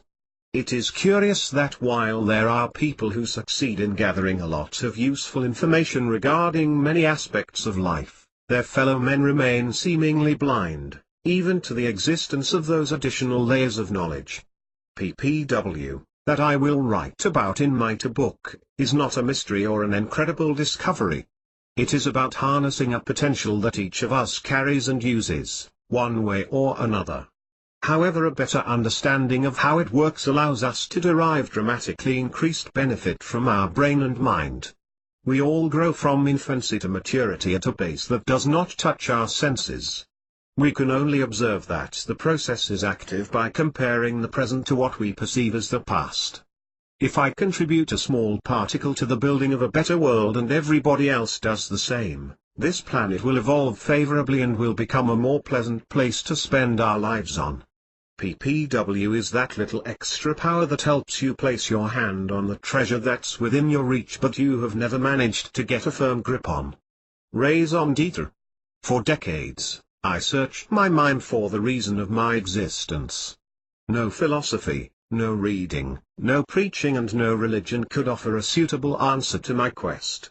I could never make mine the opinions expressed by many philosophers that human life is an absurdity void of any real intended meaning. As to religious answers, they appear to be based much more on fear and mythical hope than on logical and sustained reasoning. In an attempt to shun away embarrassing questions, devotees usually replaces the word ignorance by mystery. I do not accept the dogma God loves you under the condition that you believe and submit to my religion, or your life after death will be a permanent and endless state of despair in a dark place. Because I could not accept the contradiction I perceived in such type of message, I did what I always do when I see no solution in sight. I turned to Mother Nature, and patiently watched and listened. The answer came, clear and simple: I was created a human to experience, learn and progress in the knowledge of the universe. There were no more unanswered questions. Humanity is a school founded and managed by the supreme intelligence that has made and governs the whole universe. The notion integrates perfectly with the principle of a nature in constant and endless evolution. All elements of creation are preserved. Nothing is ever lost. A human's life must have a purpose in accordance with all other elements of nature. It has to be evolution in the broadest meaning of the word. We humans are here for the duration of our classes. Experiences are lessons. We must come to terms with Mother Nature, accept the experiences she sends us and learn the lessons she teaches us. As soon as a lesson is learned, comes another. How well we cope depends on our acceptance of the role we are asked to play in the human world. The director made no mistake about you. You're exactly where he wants you to be. Being practical, one can say that you are not at liberty to modify the character you have to play, but the interpretation is your own responsibility. You will be good or not per your own volition and not otherwise. Nobody and nothing on this planet make any move, so little and insignificant be it, without a goal, a motivation. Let's face it, in that way, we are perfectly egotistic, we are absolutely incapable of doing anything without a reward for ourselves. So we have been created. The ultimate goal of human life is to reach harmony with this world of ours. The intelligence governing us transmits its appreciation through feelings. Love, satisfaction, and, ultimately happiness manifest themselves, out of the blue sky, as soon as one has satisfactorily assimilated the lessons he had been assigned. Being successful usually translates into pride, satisfaction, and joy. On the other hand, someone handicapped or subendowed could also derive a lot of satisfaction from a less prominent rank because of lessons well learnt. In the eyes of the superior intelligence, it is obvious that being first, being rich, being successful according to human standards, doesn't mean anything as such. What you must understand is this: when nature finally rewards you with durable happiness, be assured that you have fulfilled the reason for your coming to this world. For those who are still unhappy, the situation is equally clear: you are in the middle of an experience, in the process of learning. You may miss the essence of the lesson that is being taught to you. You will have to modify, at least a little bit, your way of thinking, of analyzing the situation. Just the way nightmares come to an end when they are completed, the moment you perceive and accept the lesson you are being taught, a new reality will replace the somber one. Don't look at others, don't look around, in front or behind. The answer is already in you. It is with nothing, nobody and nowhere else. The boot camp. It is the nature of men to fight one another. That is not going to change soon. One way or another, each of us has to compete and fight for survival. Mother Nature has created this planet and its organization of life, and she has made sure that we were left with plenty of reasons to argue, bicker and fight about. We compete for space, water, food, love, power. Anything that we perceive as necessary and / or desirable. Life is challenging us to some kind of extreme. Notwithstanding the environment you have to live in, your human role is to strive for harmony. When your classes are over, if you have succeeded in understanding this basic principle and applied it to the best of your knowledge and abilities, you will have succeeded. Life is not unlike a boot camp. The supreme authority has willfully created a school where a human's talents are on trial. During his life, man is submitted daily to numerous difficulties that he is asked to solve the best he can. Some will have more on their syllabus. Some will evolve one way while others will progress in another. Nobody is given the very same task or the same test at the same time. We live for ourselves alone. In a way, every other human being can only be seen as an accessory to one's life.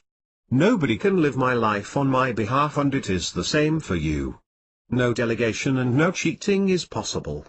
Our master has made sure that nobody escapes the camp. Better abide by the policy than look for a way around.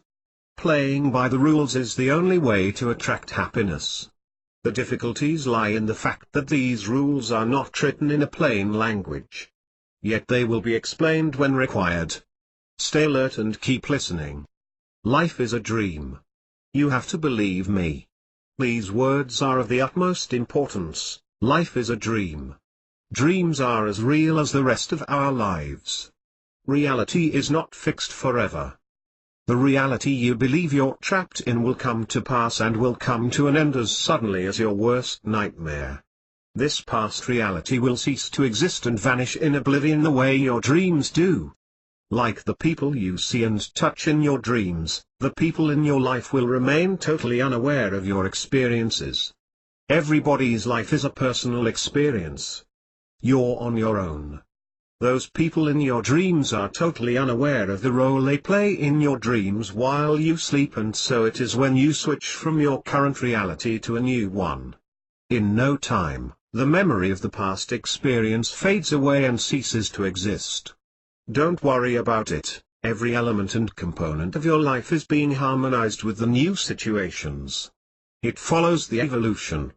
One has to experience a situation of great vulnerability in his life to realize that the daily reality is largely influenced by energy. The more energy one has, the more he is connected to the daily reality. When this energy dwindles to a low point, one can easily switch from one dream to another, which in fact is moving from one reality to another.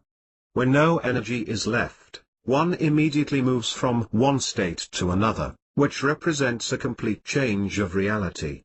Energy is the cement that bounds an entity to the human state of life. As soon as the energy is drained and not renewed, or the organism experiences a situation where this energy is going to be lost, the mind is free to leave the organism he has been using in order to complete his stay in this human world. It certainly bears some similarity to a car that comes out of fuel. One should not be shocked by such an earthly comparison. It is perfectly normal. All existing systems are copies of a multitude of similar ones over all universe. Yet, because nature never creates two things in perfect similarity, each has its uniqueness and differences. The final report card. I am fully aware that not everyone shares my opinion on this topic. It is my obligation to listen to you, and in all honesty, and you owe me the same courtesy. I firmly believe that on graduation day, we all get a passing note. When one of us finishes his last day in school, he is promoted to a higher degree. There is no coming back to relive the very same experiences, learn the same program of studies, and be submitted to the same end-of-session tests. This phase is final, and any other will be different. Many will argue that if it is so, there is no reason for any of us to do our best to reach the highest standards of conduct. If the villain receives the same reward as the valiant, there can be no valuable reason to mortify ourselves and make all those efforts and sacrifices. Please, reconsider under new light. First, your life is independent of others, even your close ones. Whether others achieve or fail is none of your business. Their assignments, their missions, the lessons they must learn are none of your concern. Think of human beings as role players in a giant play. All actors are equally important. After the play is over, we all return to what we were before, taking with us the lessons learned. For a moment, imagine a world made out of brave people only. No killers, no rapists, no robbers, no lazy people, no terrorists, no liars, no treachery, and, let us add, no handicapped. The notion of good or evil doesn't exist. There are no villains, no heroes, and everyone is in full possession of his means. Everybody is made equal. There are no lessons to learn from life, hence no need to be born and die. Remember the saying, no pain, no gain. The master of the universe has created it the way it is, for he has plans for us all. Are you going to argue with him requesting a change of his plans? Not a good idea. Altruism and selfishness? As humans, we compete for food, for jobs, for honors, for love, for everything in fact. Our Creator has made the notions of power, success, and failure part of our universe. Those who say that men have corrupted our world are oblivious of the reality that the whole universe incorporates the same notion. We have competed with 40 million other spermatozoids to become the only chosen one. Never forget that we live only by taking other lives, animal or vegetal. There is nothing we can do about it. Such is our nature. The universe is so built that there exists no pure altruism. The strict basic rule is complete selfishness. However, the entity that governs us enjoys intelligence far beyond our own comprehension. We understand what we have to understand, and that is okay. I judge people all the time in my daily conversation, and so do you. We are both humans, and what we do is what should be done. Our mission is to observe and learn from our environment and experiments. We must strive to become better persons, understand other people, understand Mother Nature, and understand the active principles and practices governing this universe that is our abode. Altruism is concerned with unselfishness and devotion to the welfare of others. Its antonyms are selfishness, egocentrism and egotism. Altruism is a state of mind, rather than a behavior. In a way, even our most generous acts are totally selfish. They are so because they are done in satisfaction of urges. For instance, a person in love has two reasons for being generous. 1. She wants to please her love and get love in return. 2. She is afraid of losing her loved one, and is willing to pay a price to tie up her feeling. All other reasons are derivatives of these motivations. For our purpose, altruism must be seen as a state of mind. You come first, but you wish the best for your fellow men and the entire world.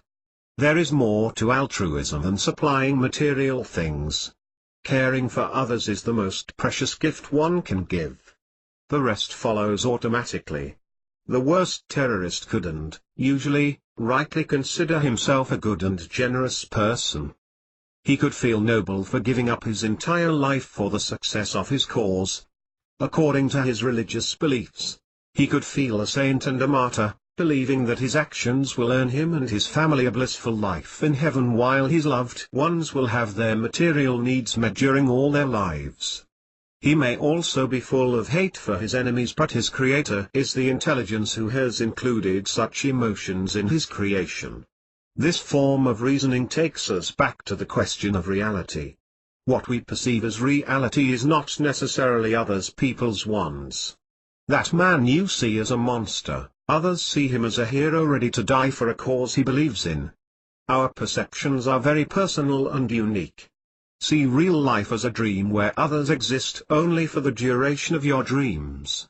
The morning after, should you ask someone why he did what he did, and said what he said, in your dream, he wouldn't be able to answer your question.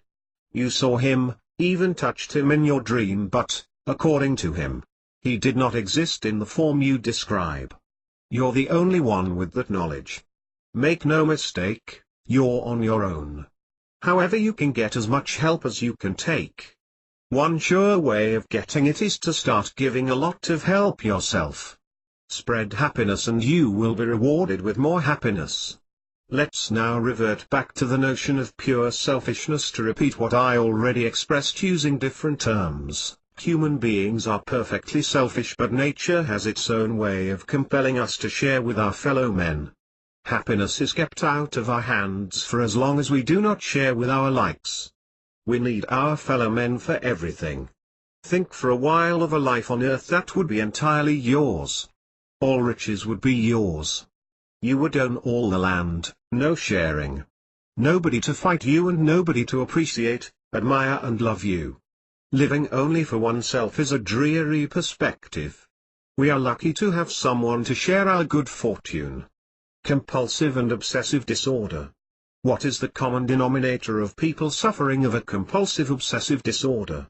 The psychiatrist and neurologist's answer to the question is, all of them have a concentration of abnormal neurotransmitters in their brain which makes them uncomfortable with their life. In order to better understand the situation, one must agree that, to some extent, we are all compulsive and obsessive people. The quality is in the nature of man. Each of us is passionate and compulsive in one field or another.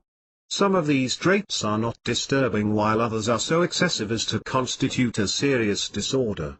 Here is an opinion that does not contradict the medical science but offers quite a different view. Members of the group that are considered victim of the disorder have been invaded by an immaterial entity that suppresses immediate reality and intoxicates the victim with irresistible obsessions and compulsions. Let us imagine these living things of another world in the form of spiritual viruses. Knowing that all these people suffer from a form of mental/physical and/or psychological and/or spiritual disorder, let's ask ourselves the following questions. Should we judge and treat them using our regular strict standards? Should we place them behind metal bars or in a hospital? Should we seek penalties or offer forgiveness?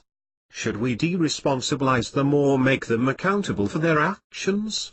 The previous questions converging towards the same reasoning, with the intention of adding to the confusion before bringing more light, let's add one more question. Q. What do we do with a mad dog that cannot be trained or treated? Even animal lovers concede that the animal must be restrained or terminated. I know of parents willing to risk that children come within the reach of vicious animals. Alcoholics, drug addicts and compulsive players can also be very dangerous people. An alcoholic behind the wheel of a car is a killer out in the street. Most drug addicts will do anything to obtain the drug that will appease their addiction. It is our duty to take reasonable and appropriate measure to help these people while protecting potential victims. As a philosopher, I can argue that these unfortunate persons act the way nature intends them to act. These people respond to stimuli beyond their control instilled in their organisms. They are victims of a faulty construction or a malfunction of their brain and therefore should not be held morally responsible for their behavior. Neurologists and psychiatrists could argue the same and hold them exempt from being answerable. Rapists and serial killers will fall into the same medical category. They suffer from a disorder that affects behavior. Lawyers defending such people will argue that their clients are totally innocent of the consequences of a disease that have affected their brain. Some will even claim that the society must be held fully accountable for not having fulfilled its obligation towards the accused, and will hold it financially and socially liable for all actions committed by their client. The man in the street will have various opinions, excusing one man and condemning the other. Some will understand, others will be confused. Does restraining these people or sitting them on the electric chair solve the problem? More importantly, should we look for penalties and revenge? Should we be understanding and tolerant? Should we be tough and make them pay for their crimes? Should we, as advocated by some, make them all financially responsible to the last dollar, while limiting their freedom of work? In many cases, such would translate into a form of life sentence without help of a normal life. What we usually call a second chance being totally eliminated. Times change and so do perceptions of sins and offenses. Some 50 years ago, in my country, male homosexuals were prosecuted, and after having been declared guilty of crime, were fined and sentenced to jail. Many careers and lives were destroyed this way.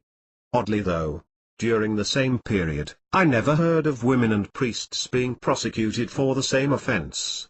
Things have really changed since.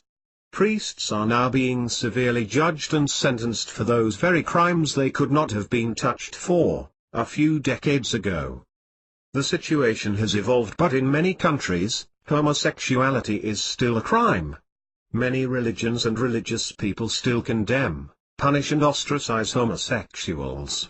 Here is my view about this situation. 1. These people are being given a very tough lesson and there is no way for them to avoid it. 2. You are being exposed to this situation because you also have a lesson to learn. 3. Whoever you are, don't make the mistake of assuming you are chosen to solve these people's problems. 4. If these people do not present a danger to you or themselves or anybody else, don't get involved unless they really offend public morality or intentionally adopt a provocative behavior, or you could commit a serious prejudice. 5. Most interveners fighting homosexuality are acting out of religious beliefs or just because they cannot understand and accept that people can be so different from them. This unnecessary infringement on personal freedom is the expression of a narrow mind and a lack of tolerance. If they are themselves judged with the same severity they use against their fellow men, they will pay a high price for their harshness.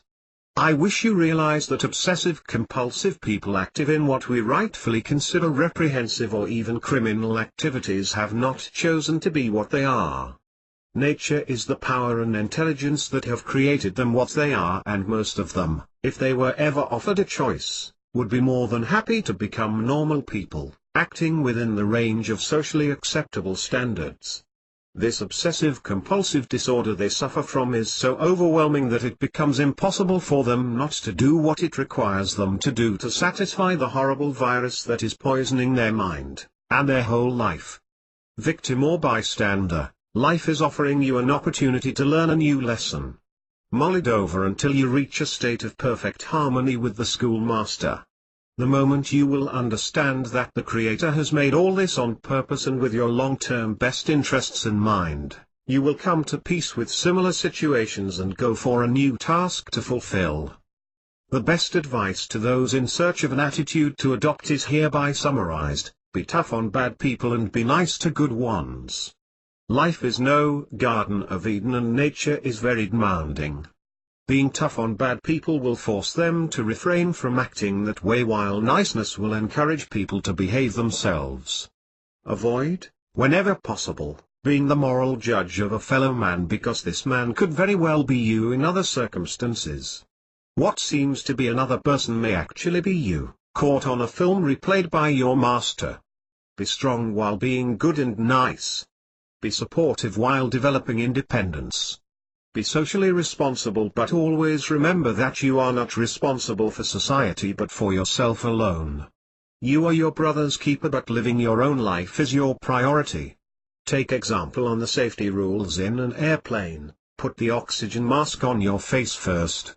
You will then be in a much better situation to help any other person that could require your help. These are the intricate intrinsic laws of nature. Like them or not, you don't write the rules and you don't need to understand and be pleased with them. Your opinion is not even solicited, though that could come later. In other words, do your best and place your confidence in nature. She knows best. Let's see it again from a human perspective. Being tolerant and forgiving is a splendid quality, but playing shy and non-interventionist about abusive people is being extremely coward and selfish. It allows bad people to repeat their mistakes. It is your moral duty to take action and prevent the repeat of the abuse you were victim of. The ethical questions treated here may be thought to be inappropriate, but I beg to differ. Reshuffling the mind and searching for our ultimate goal requires that we develop our abilities to see the world upside down and from an angle different from the one we are used to. The stages of existence. Any creation, whatever its kind, goes through different sequences of existence. Before becoming a tangible reality, it must be desired by its creator. It is a prerequisite. It is then built and incorporated into reality as a component of the universe. When completed, it lives its normal life, the duration we perceive varying from anything close to 0 milliseconds to eons. Its existence is terminated and its components dispersed and made available to form new creations. It is interesting to realize that every creation in our universe grows in itself the germ of its own destruction. From our human point of view, nothing lasts forever in a stable state. It seems like there is a beginning and an end to everything one can think of. Sooner or later everything will be transformed into something else. Matter of fact, everything is aging, which means each and every part of the creation is evolving non-stop. Applying a philosophical point of view, I see this entire process of renewal as a never-interrupted development into a favorable evolution. It is impossible to pinpoint at what moment or place the desire was formed, because the components of that wish are also the product of a continuity that seem to have no identifiable source. The roots of the intention can be traced back deeper and deeper, while they disperse into ever tinier rootlets that finally get lost in the universe the way the wake of a ship vanishes into an ocean after its passage. On the opposite end of the spectrum a similar phenomenon takes place as while life goes on forever and ever, in an endless loop, where the past meets the present and goes on with its incessant renewal and evolution. Death, my friend. Your actual life is a dream. It is not more or less real than a night dream. When it will be over, you will perceive and remember it the very same way you perceive and remember your nocturnal dreams. Your life will come to an end just the way a dream is terminated. You will open your eyes in a different dimension of the universe and realize that what you perceived as hard reality was made of a substance that you describe as your imagination in your present state of being. This life, just like your dreams, will end in a peaceful, quiet, and pleasant way, or it will end at a moment you will feel in great distress and a lot of pain, not unlike the nightmare you were in when you suddenly got out of a completely desperate situation. Your awakening in another layer of the universe will then be quite lovely. I consider death a most faithful friend. Death will never let me down. It will not go away without me, and I am grateful to my Creator for that. The certainty of death is quite reassuring. I can understand why so many people fear death. They dread the unknown. They have not yet come to terms with life and its purpose. They don't know the ultimate reason for their being and fear the next stage of existence. They are acting out of fear instead of confidence. They usually prefer not to brush the subject of the meaning of life. In the most desperate situations, death shows up and terminates our classes in school Earth. Without death, there is no hope. Humans could live up to 80, 90 or 100 years in a relative state of health and forever in a state of unimaginable despair.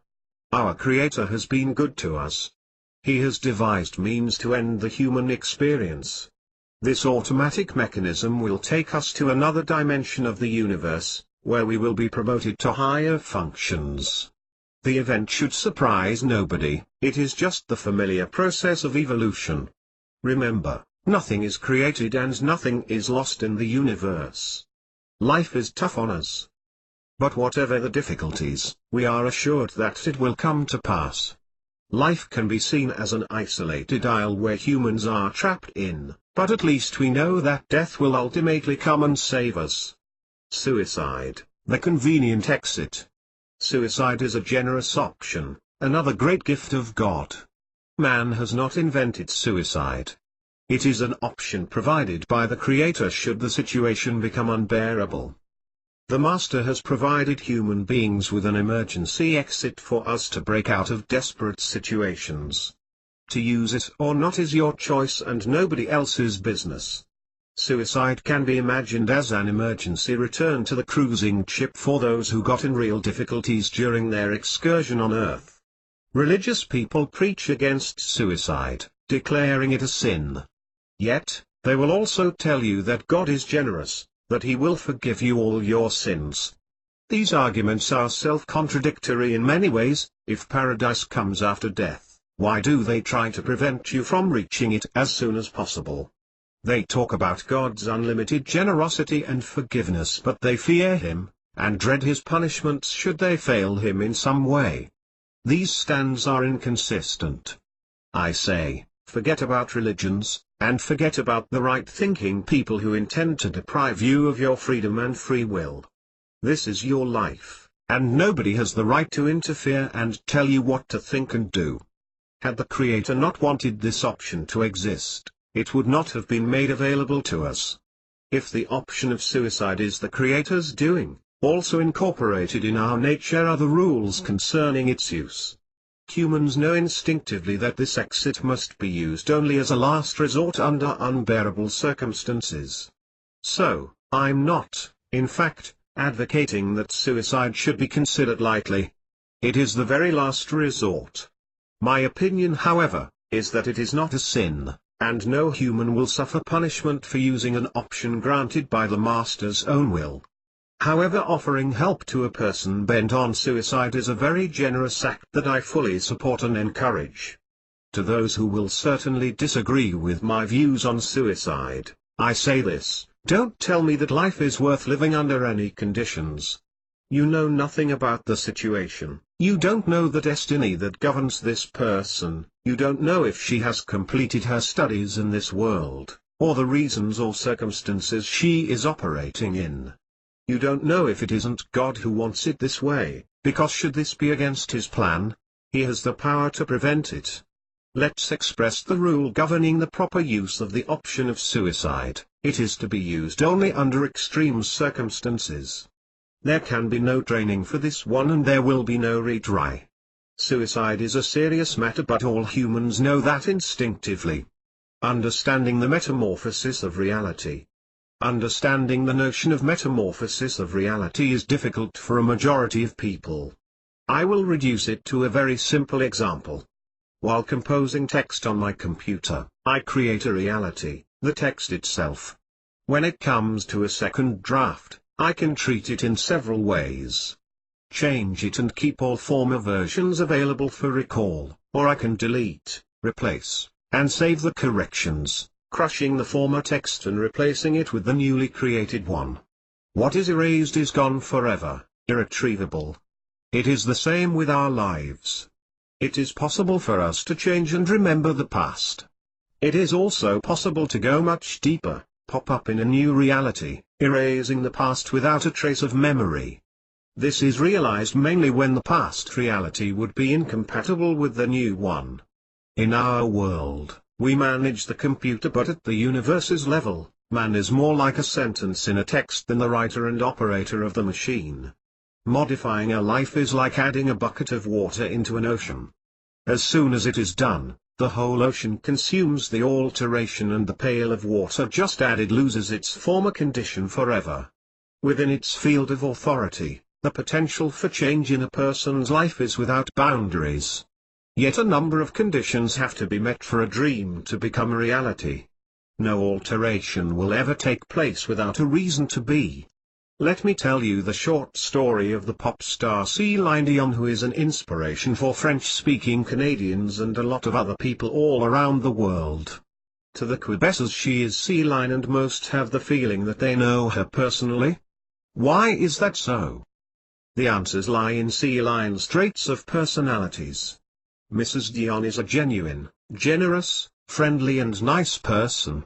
She can get about anything money can buy, yet she has not lost her human sensitiveness. I am quoting Celine Dion as an example, not because she is a pop star but because she represents the keenest of evidence that fairy tales are sometimes made true. Celine was born in a very modest family. She attempted a regular public small-town school. She could rely on no highly placed relation to push her up the ladder in the artistic community or anywhere else. The girl was enjoying three elements that would allow her to walk out of an ordinary and possible dull life. They were, A. She was gifted as an artist. B. She had a mother who, though not highly educated, had dreams, vision, and guts. C. Celine had an exceptional willpower and was nursing her own dream. Early in life, the child and her mother were dreaming of a future for Celine. That dream was intense, emotional and sustained. What was different with this dream was that the dreamers, united in their goal, were working seriously on its transformation into a reality. Celine's mother would write a song for her daughter, "Un a Dream." She would contact influential agents and try to convince them that her daughter had a talent for singing. Slowly, very slowly, though being scorned by many of her co-citizens, Celine emerged from the crowd and transformed into one of the most successful and respected artists in the world. I hear people saying loudly, "You're talking about a person exceptionally gifted by nature." It's not the same with me. I've got no special talents. You're wrong. You don't understand the meaning of my words. Celine's fate was hers to accomplish and yours is different. Celine was successful with her life and so can you. You're a different person with a different destiny. I want you to understand that nature has provided you with some freedom to use at will in order to perform your role as a human. You're an actor. Your role is defined within certain limits, but the way you play it is your choice. Let me tell you this. There are clowns among kings, and there are kings among clowns. A good actor can earn the best reward playing the character of a humble servant, as a lousy one will fail miserably in the skin of a rich prince. The role you are playing as a human is no guarantee of happiness. The way you play it is. We poor humans have not invented all possibilities. We are only entitled to use and adapt a very small number of them to fit our human situation. Scientists have correctly taught us that nothing is created and nothing is lost in our universe. Humans have the capacity to discover, adopt and adapt what actually does exist in their universe. Man has not created any part of any universe. All building blocks destined to form a physical or metaphysical creation already exist. The same can be said for all principles and notions, whatever their type or variety. Man has not created bad and good, justice and injustice, the desire for changes, heroes and villains, love and hate, the need to eat, the feeling of satiety, the possibilities for particles to agglutinate, reshape, transform, expand and grow into something larger or more refined. To humans, all these principles and notions are raw material they may and can use to alter the composition of the universe they lives in, but, for the sake of this explanation, it must be considered man never created anything. If you have ever seen photos of galaxies in movement, you have certainly noticed that they form and move in ways very similar to hurricanes on Earth. Even at this level, the pattern repeats itself. Reality is not frozen forever. It can metamorphose. The question is how? The problem with understanding or accepting this concept lies in our inability to remember the most dramatic changes.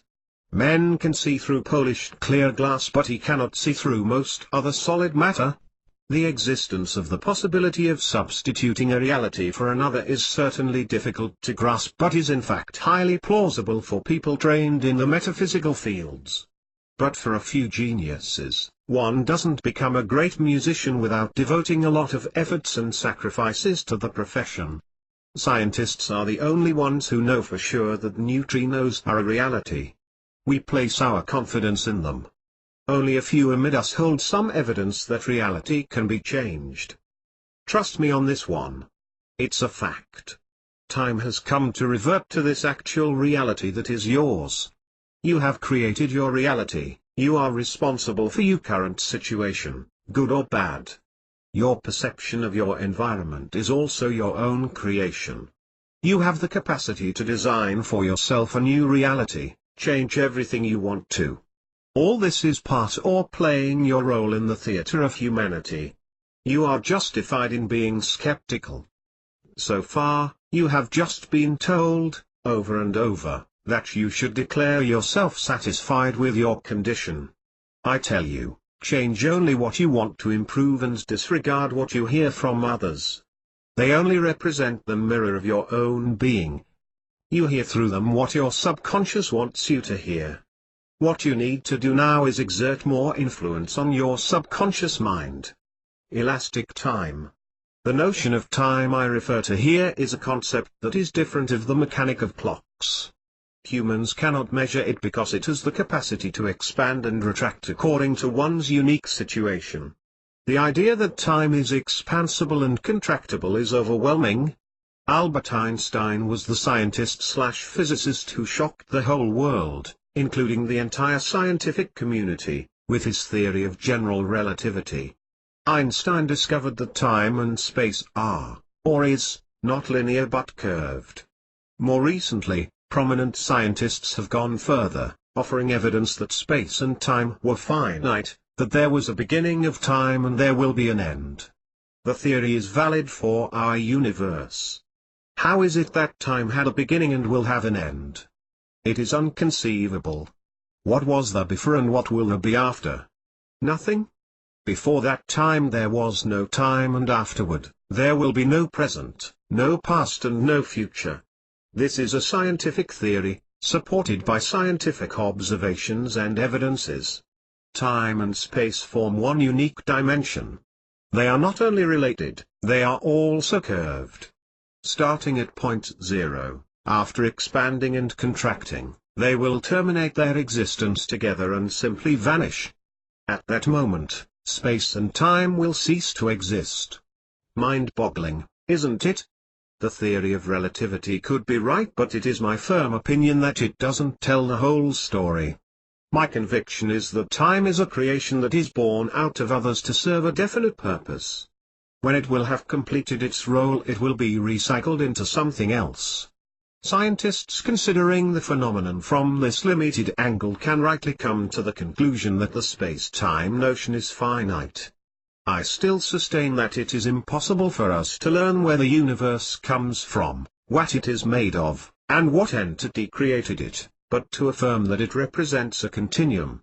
Not unlike any other creation, when it will have fulfilled its mission it will simply and gradually evolve and be recycled into something different. The process of evolution spares no one and nothing.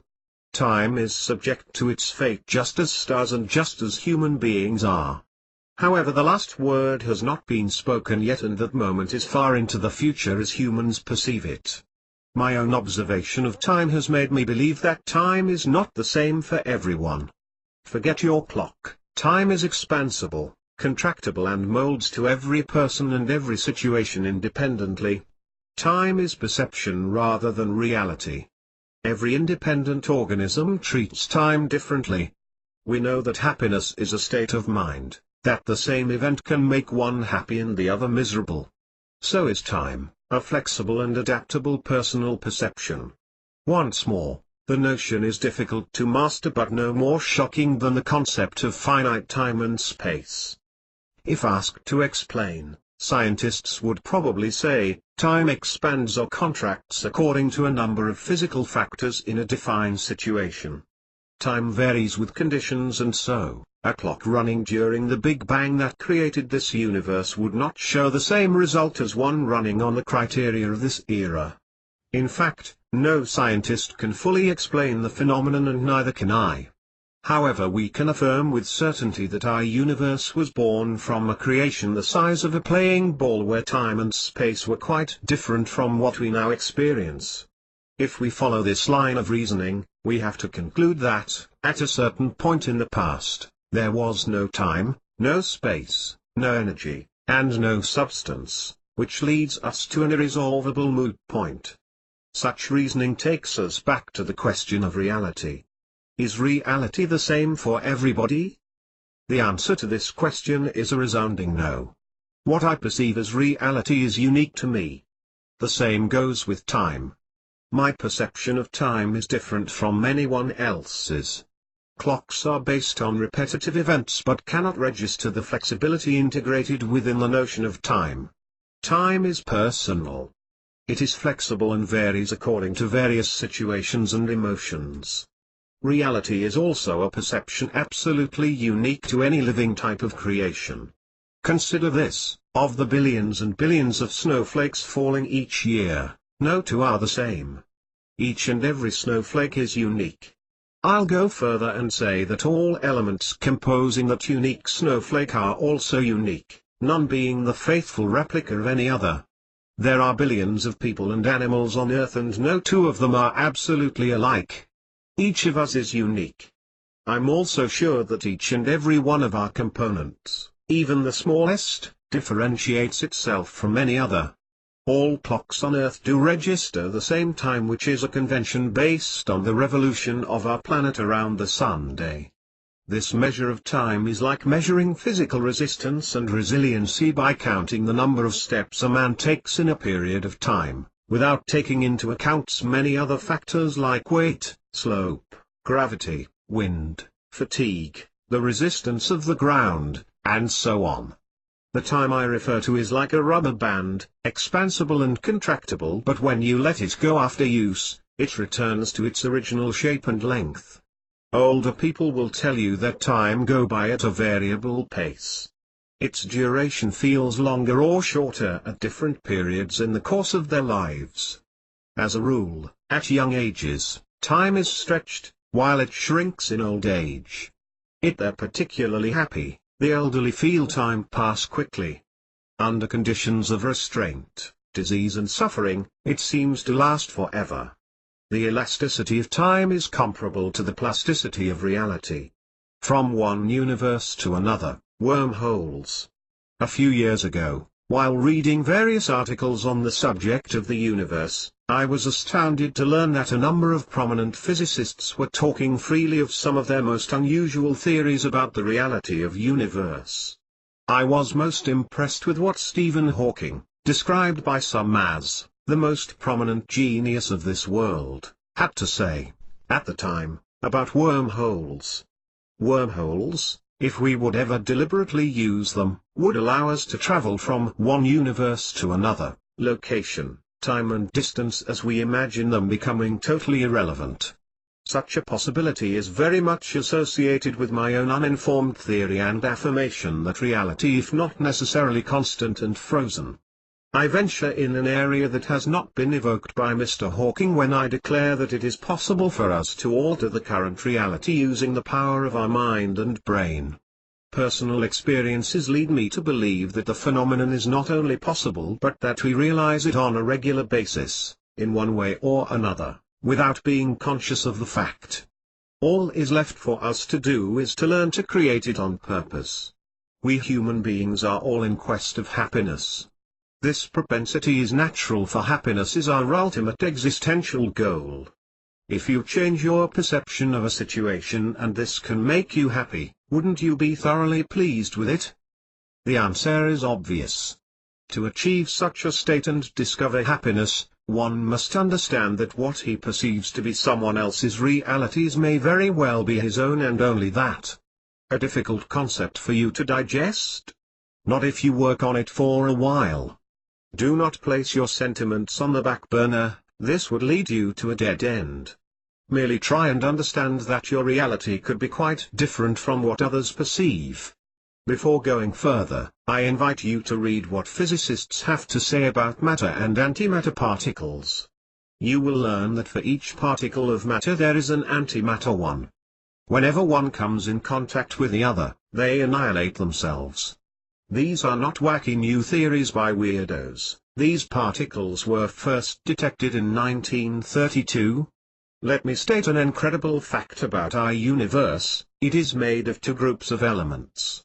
We see the one we are associated with as positive and the opposite as negative. To each one the other side is evil because its objective, purpose and mission are in full and perfect opposition to the other. Such knowledge takes us to a level of understanding very few have reached before. From the other side's point of view, though we think highly of us, we represent the bad side. When I think as a philosopher, I realize that each and every creature of this world does exactly the same thing I do in running his life. It does the best it can. Unfortunately, in a way, in my daily life, I am inclined to be rather practical, and I strive to make a living, the best I can, in a very competitive world. The conflict is inevitable, and to my opponents, I, sometime, become the bad guy. Let us revert to neutrinos. These spin particles are everywhere in our world. They travel through matter, through you and me. They can and do constantly go through our own planet without being disturbed or detected. Very particular experiments have shown evidences of their passage through the whole diameter of the Earth. Will you agree with me on this one? We have some knowledge of the world we live in, but to a limited extent.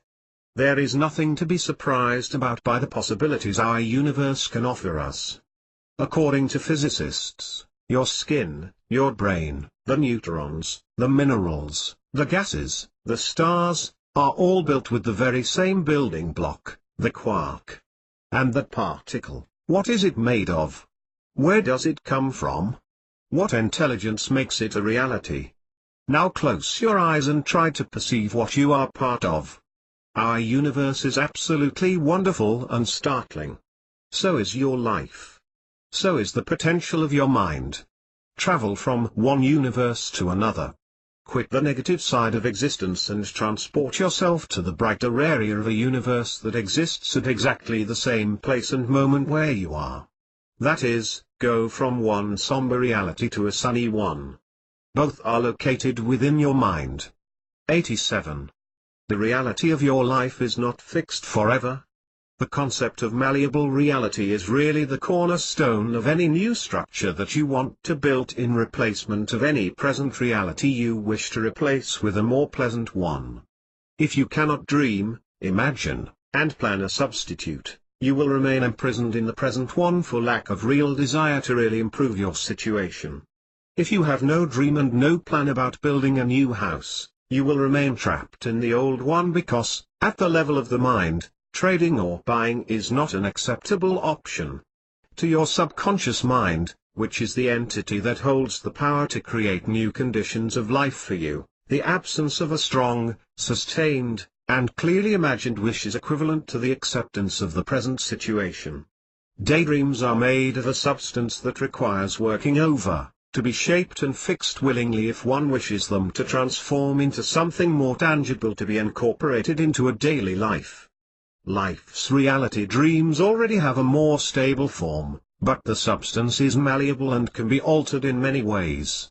Elderly people, as a rule, experience, much more often than younger ones, the blurring of the border that separates this plan from the next. They go from one side of life to the other many times each day.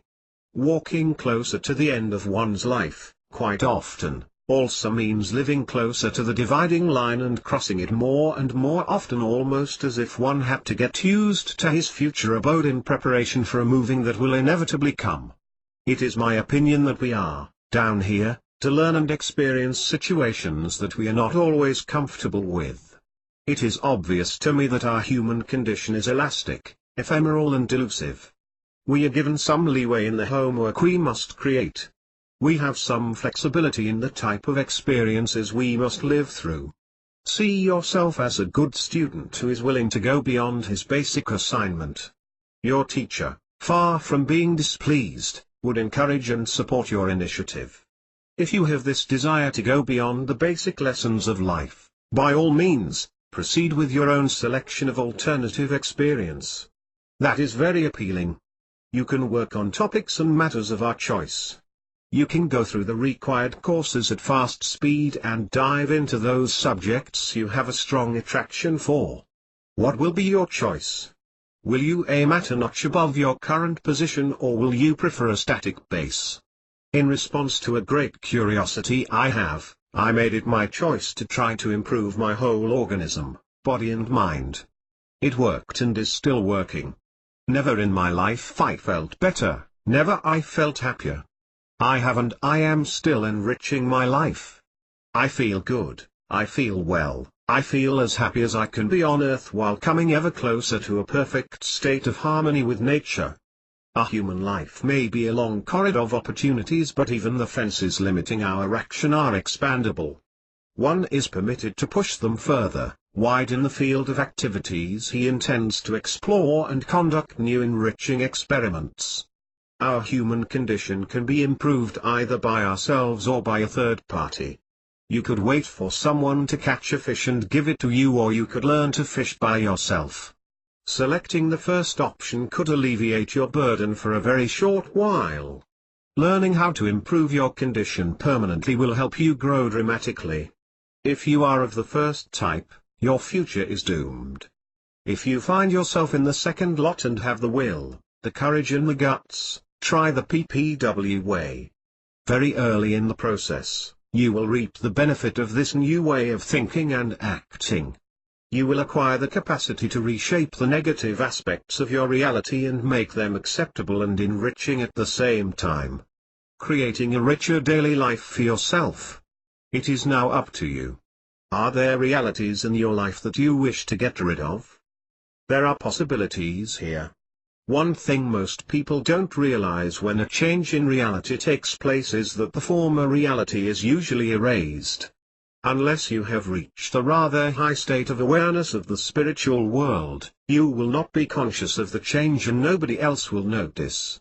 It is like a word deleted and replaced in this text on my computer. Only the new reality exists, the preceding one is wholly obliterated. To you, the reader, it has never existed. The great question is, how can I modify the realities, past and present, of my life? The answer is, by working on it in an intelligent, methodical, and sustained way. Reality is a perception of the mind. Reality is a piece of information stored in your own brain. Forget about other people's. Their realities are not yours and yours is not theirs. Some unexploited, even unexplored capabilities have been incorporated in your organism. Scientists have often evidenced that even the most gifted amid us use only a small percentage of their intellectual and physical potential. Knowing that we have such potential is interesting, yet it won't be of much help unless one learns to put it to good use. I have discovered this potential through a very long process of trial and error. I would have much appreciated being taught and trained by a master rather than becoming a self-made practitioner. I could have reached the situation I am in now quite a long time ago. What do we know of the universe? Nature is so complex and startling that a non-initiated person can only feel baffled, dumbfounded and overwhelmed when serious questions about it are raised. What do we know about the content of the universe? What do we know about the capabilities of the universe? What do we know about worlds and dimensions hidden to our eyes and perception? What do we know about the dimensions of the universe? What do we know about the micro and the overall limitations of the universe, if any? What do we know about the creator of the universe? Let us be more humble. What do we know about ourselves? Astronomers have recently discovered a new planet at a 450 light-years distance from Earth. The information received is extremely old. Light that carried the info received had to travel for 450 years at the speed of light to reach us. So I wonder what happened to this celestial body since the time the info began its voyage in space. The new planet has been named HAT-P1. The odd thing with this planet is that it is the least dense planet ever discovered. It is so fluffy that it could float on an ocean of water. Such particularity implies that a number of theories about the formation of planets have to be revised. Once more, scientists are baffled, a situation that will see no end. We have a little knowledge of our universe, but when confronted to the universality of its content, we have to say, pitifully, not much. It is obvious to me that though we are progressing in the knowledge of the universe, we do not master it yet. My guess is that we have more water to tread before we are called to become part of the management structure. Scientists are still making new discoveries all the time, and no one has ever seen what could look like a frontier or a limitation of any kind. Once again, we humans are facing our own worldly limitations that, luckily, we keep pushing further. Till this class is over for us all, such is our duty and destiny. What is common knowledge today was unthinkable of 100 years ago. The more we advance, the more we discover, and the more we discover that there is no limit in sight. It seems like we are much more ignorant of the possibilities of our universe than we know about. To our human mind, most of the existing creations are and will remain unknown and limitless forever. I firmly believe that the universe we live in, as far as we are concerned, has no border and is endless. Scientists are looking for an end that does not exist. There is no such thing as the smallest particle of which everything else is made of.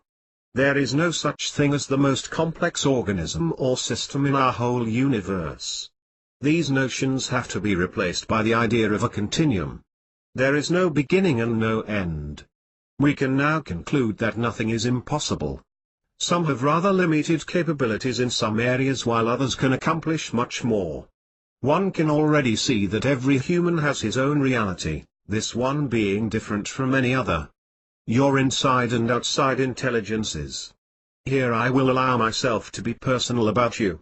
The questions I put on your behalf are, why do I not perform better? Why do I not reach all my goals? Why do I not always get the results I am looking for? Why can I not cure my diseases and solve all problems I am confronted with? The simple answer is, nature knows better than you what is good for you. So, it will grant you some of your wishes while barring others. This decision cannot be contested. The more complex answer is twofold. A. Your inner and partly unconscious desires are often at conflict with some of the goals you are aiming at. In other words, a part of you says I want this, while another part says I want that. B. Your subconscious mind cannot understand what you really want. There are multiple meanings in the message transmitted to the inner you, and the whole is not coherent. It is also possibly conflicting with the ultimate goal of your life. Let's try to more extensively decipher A. I here act as the mouse in the lab and place my case study at your disposal. I practice PPW on a daily basis with a number of rather well-defined goals. Example, I suffer from various diseases including a serious heart condition that I want to overcome. If I don't intervene, the rest of my life could be rather short and dull. Hence, I am at odds with a number of things. I don't care much about my own life. I am not very much bound to this planet. However, I am very grateful to my wife for having been my very best friend and such a wonderful associate for so many years. I know she dreads loneliness and I have made a serious commitment to her. I have made her this vow: I will accompany you in this life for as long as possible. Well, if I am to live many more years, I want them to be, for her as well as for myself, as pleasant as they can be. We now have a potential conflict deep inside me. I have already expressed to my subconscious my lack of wish to go living forever, while the reason keeps saying, let's build health and a revitalized body because I want a future. Fortunately, so far, the reason has had the upper hand on this one. The subconscious objections and rebellions have all been overcome. The problem extends further. My inner self surrenders and objects at the same time, but, you don't want to be a prisoner of this good health forever, isn't it? The contradiction here is very meaningful, and there is more. Something inside is somewhat eager to live the experience of death. It keeps expressing in its own way that this mystic experience, that can prove to be so difficult at the human level, is rich of promises on the spiritual one. The basic normal role of my subconscious mind is to keep my body alive for as long as possible.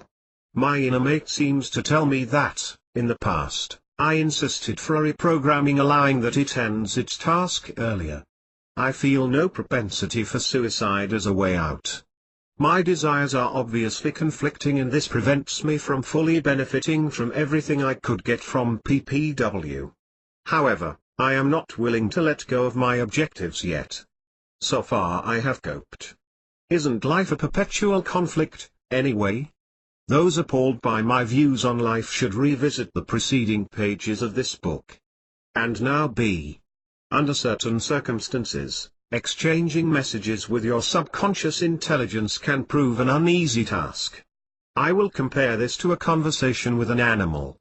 Notwithstanding the hundreds of years we have lived in close relation with some species, we do not yet have a common language that each party understands fully.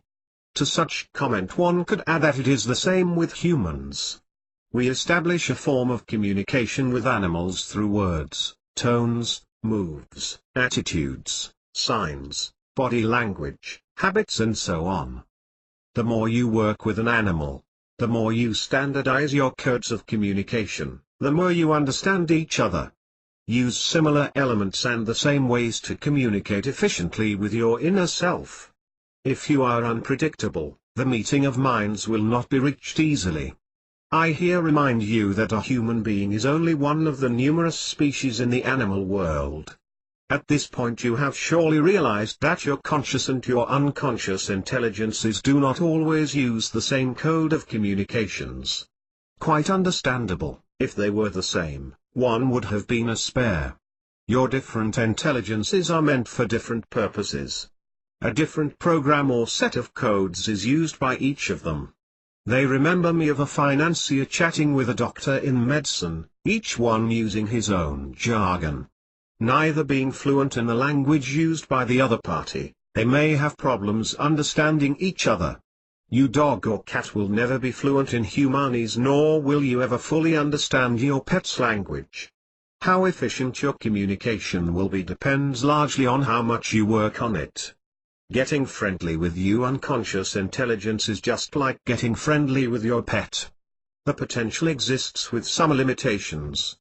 A very important question remains still unanswered: how do I convey to my subconscious mind the request I want him to understand?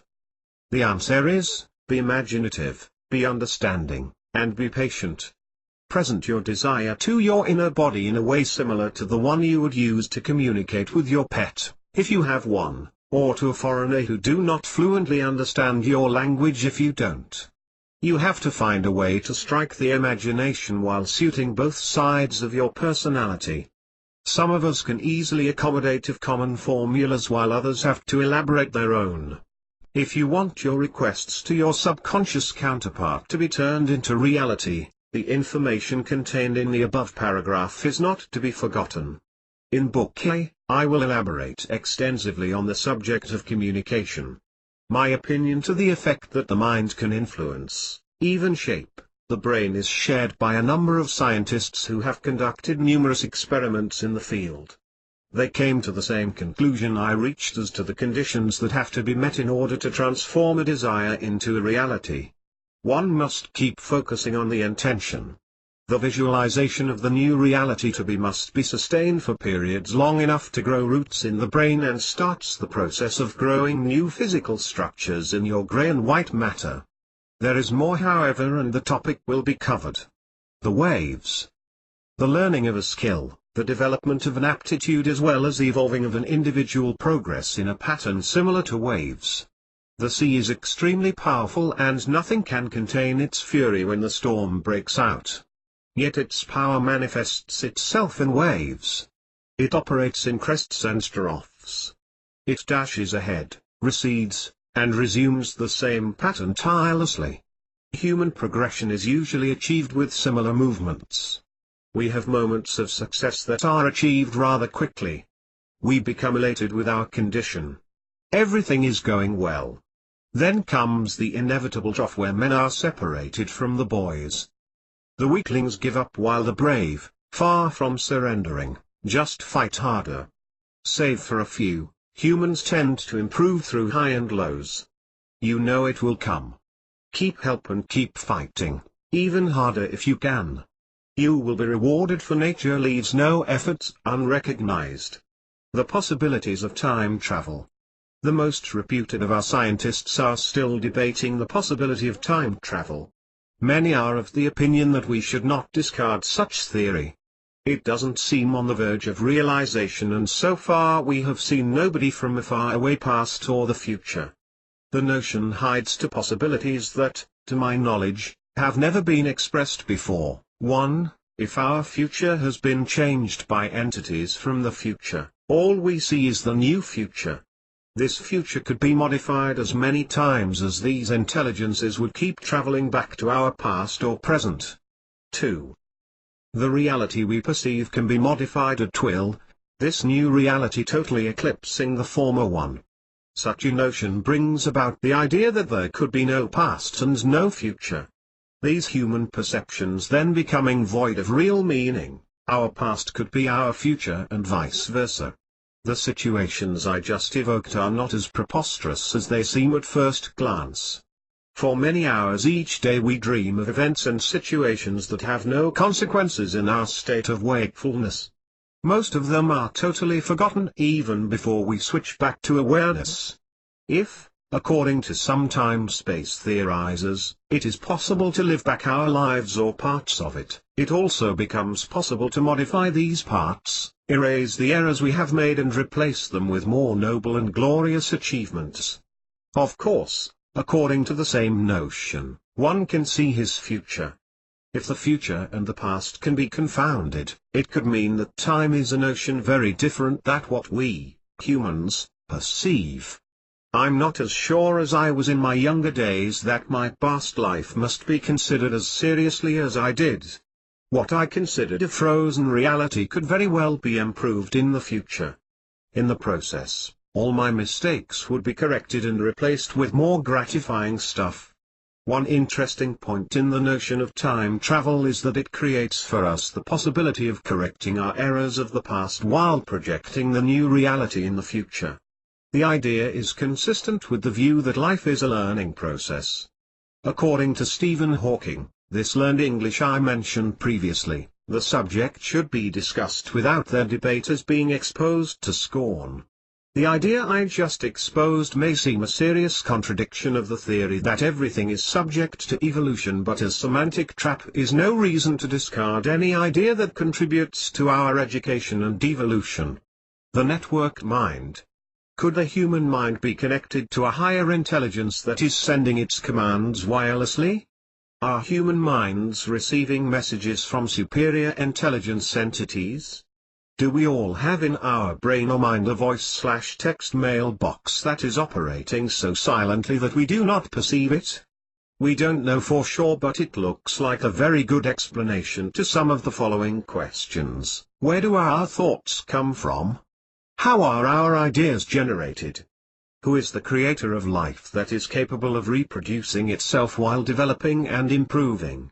What is the purpose of life? No creation, whatever its nature, can come to life without a link connecting it to its creator. Nothing is created from absolute void. Humans and animals have ancestors and, in a way, so have minerals, vegetables and gases. Waves have a source from which they spring out. The possibilities of the universe are infinite. Nonetheless, an intelligent entity has created it, an intelligence being way beyond our comprehension. Be your own psychologist. Am I suggesting here that you cancel your appointments with your psychologist, psychoanalyst, psychiatrist, or any other spy? No, no, no. These professionals have education, competences, experience, and abilities that deserve our full respect, and one should not hesitate to go to them for help when in need. What I mean though is that with proper direction, you can contribute to greatly improve your situation as well as others. Participating in the cure and improvement of your organism can prove to be a valuable knowledge that you will keep with you for your whole life. Using such acquisition of knowledge and ability to assist your fellow men is just another way to spread happiness around and reap some of the benefit that will be paid to your life's account. You should realize that physicians and surgeons have never cured a patient all by themselves. Your organism plays an important role in the cure of any disease or malfunction, and every doctor recognizes that patients participating actively in their treatment get much more satisfactory results in far shorter time frames. Treating your mind is not different. Get all the help you can get. Nevertheless, avoid people you're not comfortable with. Working in association with every help nature offers will ensure much better results while preventing confusion. Improving your capabilities, physical and/or intellectual, changing your behavior for the best and trying to attract more satisfaction and happiness from life are all goals you can achieve on your own with the proper knowledge and ability. No psychologist, psychiatrist or psychoanalyst will ever execute for you the physical or mental endeavors you will have to complete. Life offers no free meal. It's true in more than one way. Psychologists will not cure you directly through physical manipulation or medication. Their job is to help you identify your problems and work with you on potential remedies to apply in order to have your life evolve in full harmony with your personal condition. As a rule, they are very good at doing just that. Let's us discard up front the idea of forcing your subconscious. There are a number of ways to fool your inner partner. In agreement with his role of guardian and defender of your organism, your inner intelligence may seem to bend and comply when the body is submitted to electric shocks, powerful drugs, or punitive treatments, but these means can also lead to serious misunderstandings and confusion between your conscious and subconscious minds. These resources have their merit, but they are risky. I suggest that you leave such tricks to the pros. If you possess some little knowledge and the mental ability to influence your organism, you may very well operate on yourself. Oftentimes, your own entity will be much more responsive to your own suggestions than to those of an outsider. There are no two identical personalities, so each person must answer this question individually. However, we are all aware of the power of suggestions made by people we trust highly. Unless you are seriously confused and perturbed, your conscious brain is, as a rule, the intelligence in which your subconscious one will have the most confidence, and you are therefore in the very best position to exert an influence on your inner associate. We already know that parents exert a strong influence on their children's personality. Hence we are allowed to conclude that parents are the persons most trusted and in the most favorable situation to help their children improve their condition and abilities. Parents must, however, possess the knowledge and ability to intervene with efficiency. I don't have to insist on exceptions, do I? There always are exceptions and special situations. For many people, the psychologist, whoever he is, represents the best alternative. Yet, one has to be able to afford the cost and the time. When this is a problem, one should rather revert to relatives, friends and other help that our modern society provides. Moreover, no opportunity precludes another. In my opinion, this last option is the most intelligent decision to make. One can best benefit from various sources as long as they all pull in the same direction. In his quest for happiness, one must always keep an open mind, taking care not to shut off doors preferring one way over the others. Examine and analyze carefully before rejecting anything. Guard yourself against prejudices while keeping in mind that every part of this creation contains good and bad. It is your duty and your interest to extract only the good seed and cultivate it. In many instances, medication may be required as part of the solution offered by nature. Don't get it all wrong. Medication is not a devil's invention. It is a natural help offered by universe. Discarding medicine under the pretext that it is not natural is rejecting help offered by the master of the universe. I will now dare give you another piece of advice. Don't fall victim of the following easy traps. A. Refrain from trying to prove that your recipe is the only one because it works well for you. There are many delicious cakes made from various recipes, they suit different tastes and these are infinite. B. Resist the temptation to overdo it. If you create a serious stress for your organism, the result could be negative. Submit only positive elements to your subconscious. Your inner partner must be sure that you are working for the good of your entire organism. C. Avoid all negative thoughts. D. If some exercises prove too demanding and have negative impact, give them up. Look for a more favorable way to convince your guardian angel of the legitimacy of your desire. E. Make sure that you don't place people trying to help you in the situation of having to tell you only what you want and accept to hear. Your unconscious system, though different and independent of your conscious one, is also an intelligent entity. It has its own preoccupations, influences and functions. However, it will never put aside its main role, the protection of the integrality of your physical and mental being, unless an evil spirit intrudes your mind and takes charge.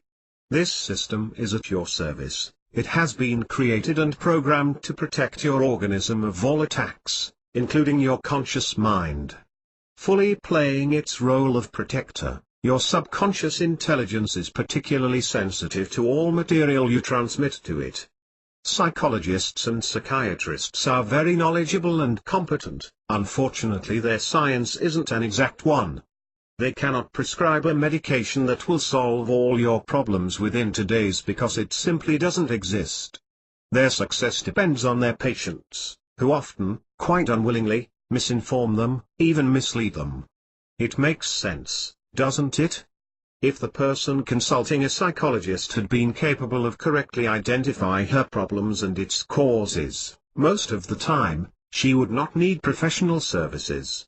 This makes me think that working with people who know you inside out can be very productive. They cannot be fooled as easily. The very best advantage of the auto-psychologist is that it is available day and night, any day of the year. It is free and accessible to anybody with some sense of his own. Some people will argue that these patients are already doing everything they can to solve their problem. I beg to disagree. Not everyone knows that he has, within himself, the power and the knowledge to improve his mental condition. They need to be told, pointed toward the right direction, informed that there is help for them in their own circles. A few good books and advice can guide them in their quest for more happiness and better performance.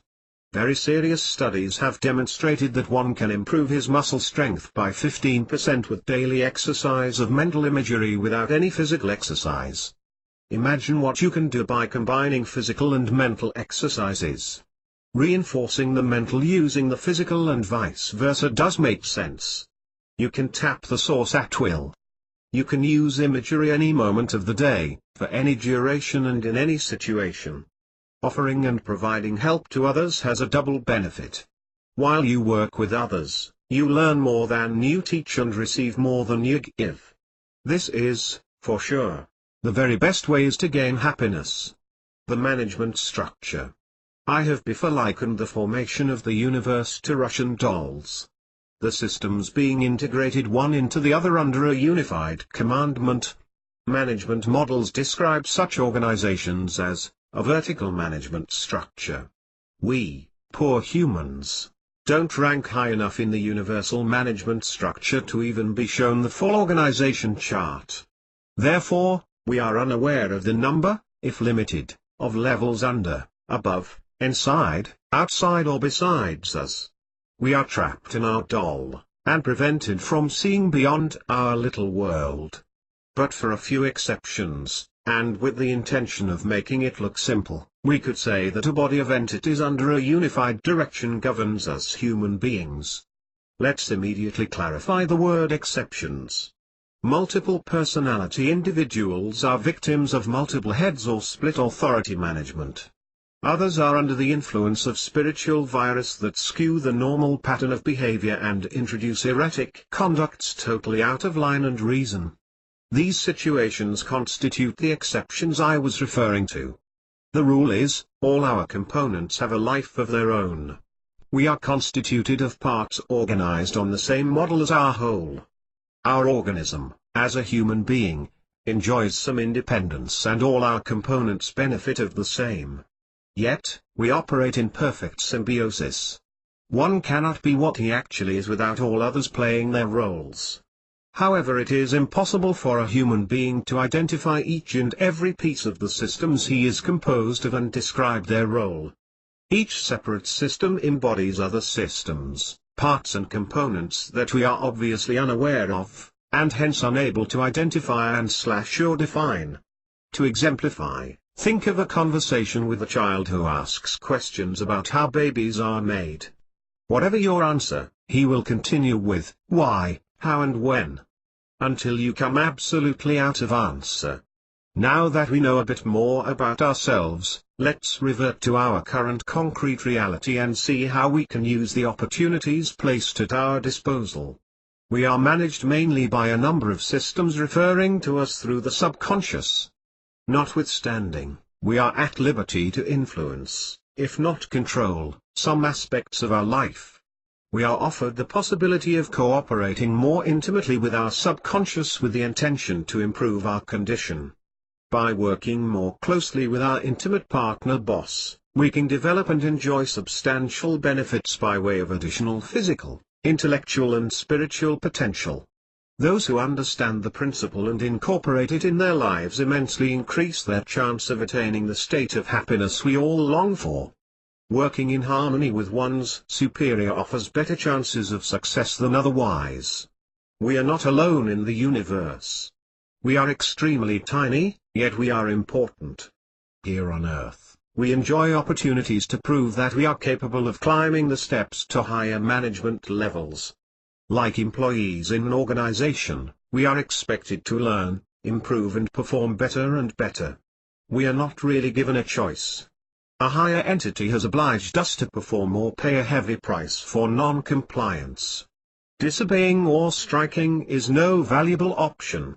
The knowledge of what has just been disclosed makes it possible for you to improve your daily life, alleviate your difficulties, help you become a better person and extract a great deal more happiness and satisfaction from life. Spreading happiness around will just add the magic touch required to really make it happen. Those who believe that their involvement is not worthwhile, that their life is vain, that their absence would make no difference in the humanity are absolutely wrong. You have a role to play in this theater and it needs to be played out fully. It cannot be discarded without disturbing the whole show. I play my role with enthusiasm and find happiness in it. Play yours gracefully, with your mind and your heart wide open. We all have the same importance and the same impact, you and I. And all our fellow men. Honesty and morality.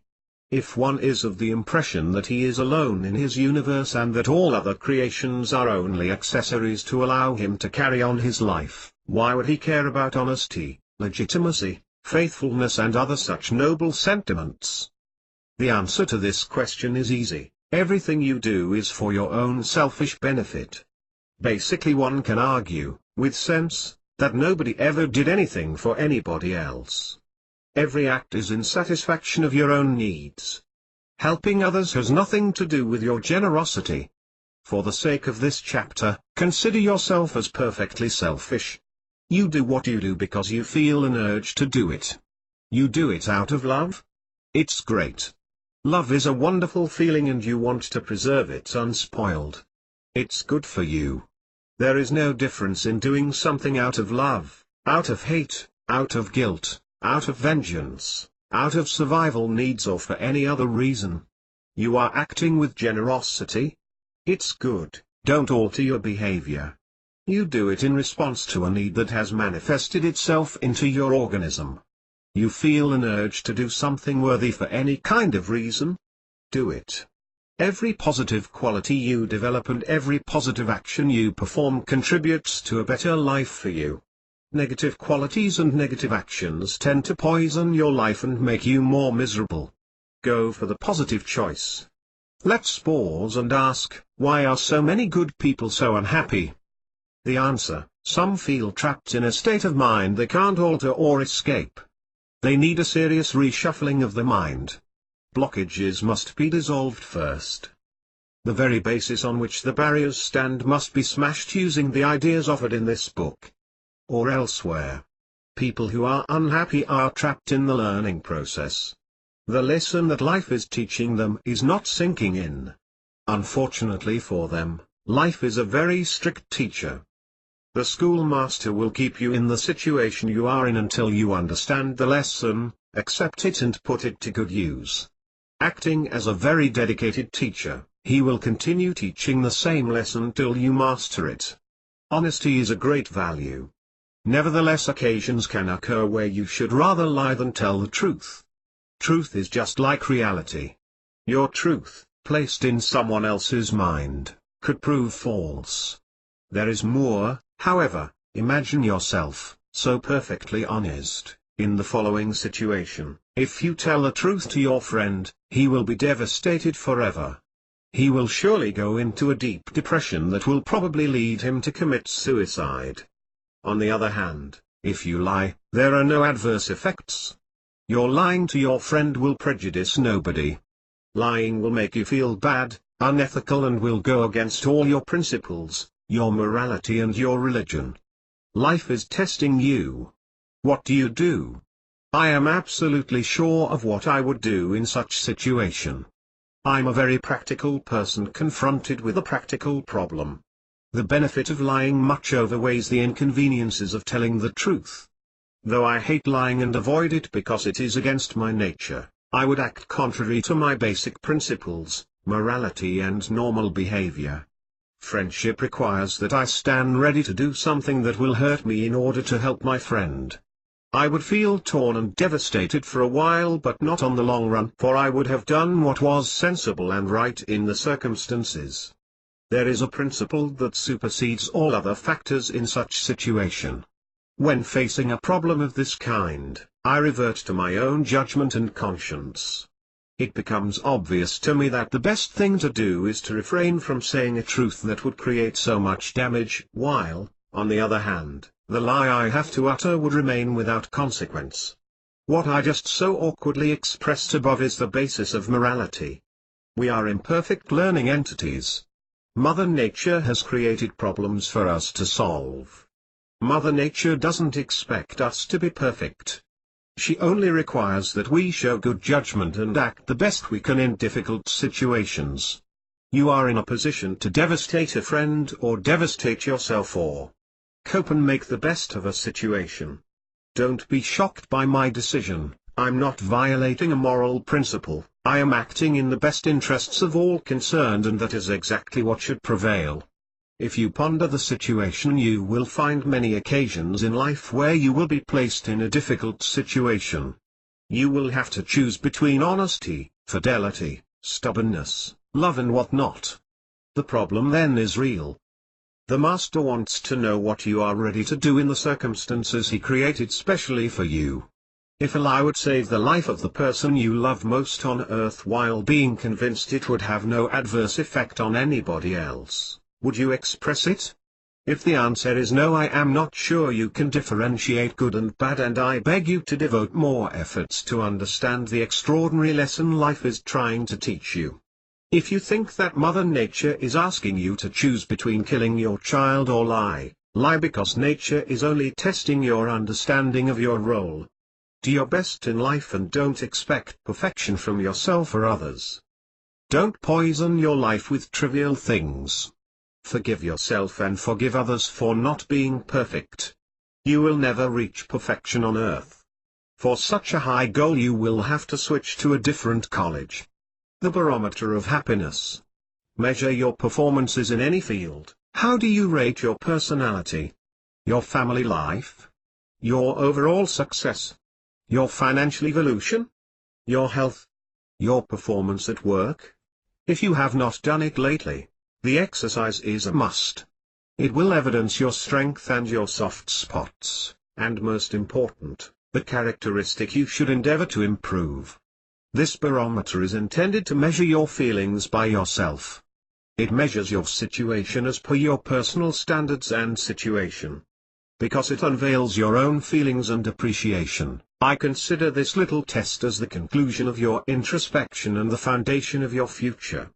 50 is not a standard, it does not represent the average or median happiness of the population. A measure of 10 is the expression of a very unhappy general situation. 75 is very good, while 100 is a state of bliss, a perfect happiness, and nothing could make you happier. I would guess you're seriously in love and living in a bubble that, unfortunately, will burst or slowly deflate with the passage of time. It is unthinkable that a human being spends his whole life being just perfectly happy. Unhappiness bar happiness 0 5 10 20 30 40 50 60 70 80 90 100. Use the models provided here to draw barometers on any subject you wish. Remember, being happy, satisfied and content is your life's goal. Are you satisfied or not with your performance? Make the point and face the reality without undue emotion. Then see if you have the desire and the intention to do something about situations that require some correction. There is no limit to your capacity to assess yourself and improve some aspect of your life, your degree of happiness, and your contribution to someone else's happiness. Use the opportunity to wish your fellow creatures more happiness, act accordingly, and you will be rewarded with more joy yourself. Some people are thoroughly baffled by notions of success and happiness. They confuse quality with quantity. They seem to think that the more one owns the happier he is. To them, success, happiness and performance are synonyms. This is a dangerous trap. Don't be greedy. Eating too much food, even of the best quality, can be as dangerous as not eating enough. The quantity of elements needed to satisfy a body and brain varies with each person. Avoid mimicking your neighbor. His needs and tolerances are different from yours. The reasons for your coming to this school called Earth is different from any other living being. And so, your personal needs are also different. Forget the idea that what is good for someone else is also good for you and vice versa. Your profound reasons for improving your abilities match no one else's. You are unique, you are one of a kind. Most people derive great satisfaction in developing their intellectual faculties with the goal of gaining a better understanding of life. They intend to use this additional intelligence to become famous, more beautiful, wealthier, more powerful. It is quite acceptable to satisfy our needs and revel in our passions, but be careful not to fall into a trap like this one. An interviewer once said to me, "Your technique must not be very successful, for I realize that you have not succeeded in ridding yourself of your hearing problem." Which left me speechless. This person didn't understand how life works. She assumed that I must have everything I dream of to successful and happy. I don't see it that way at all.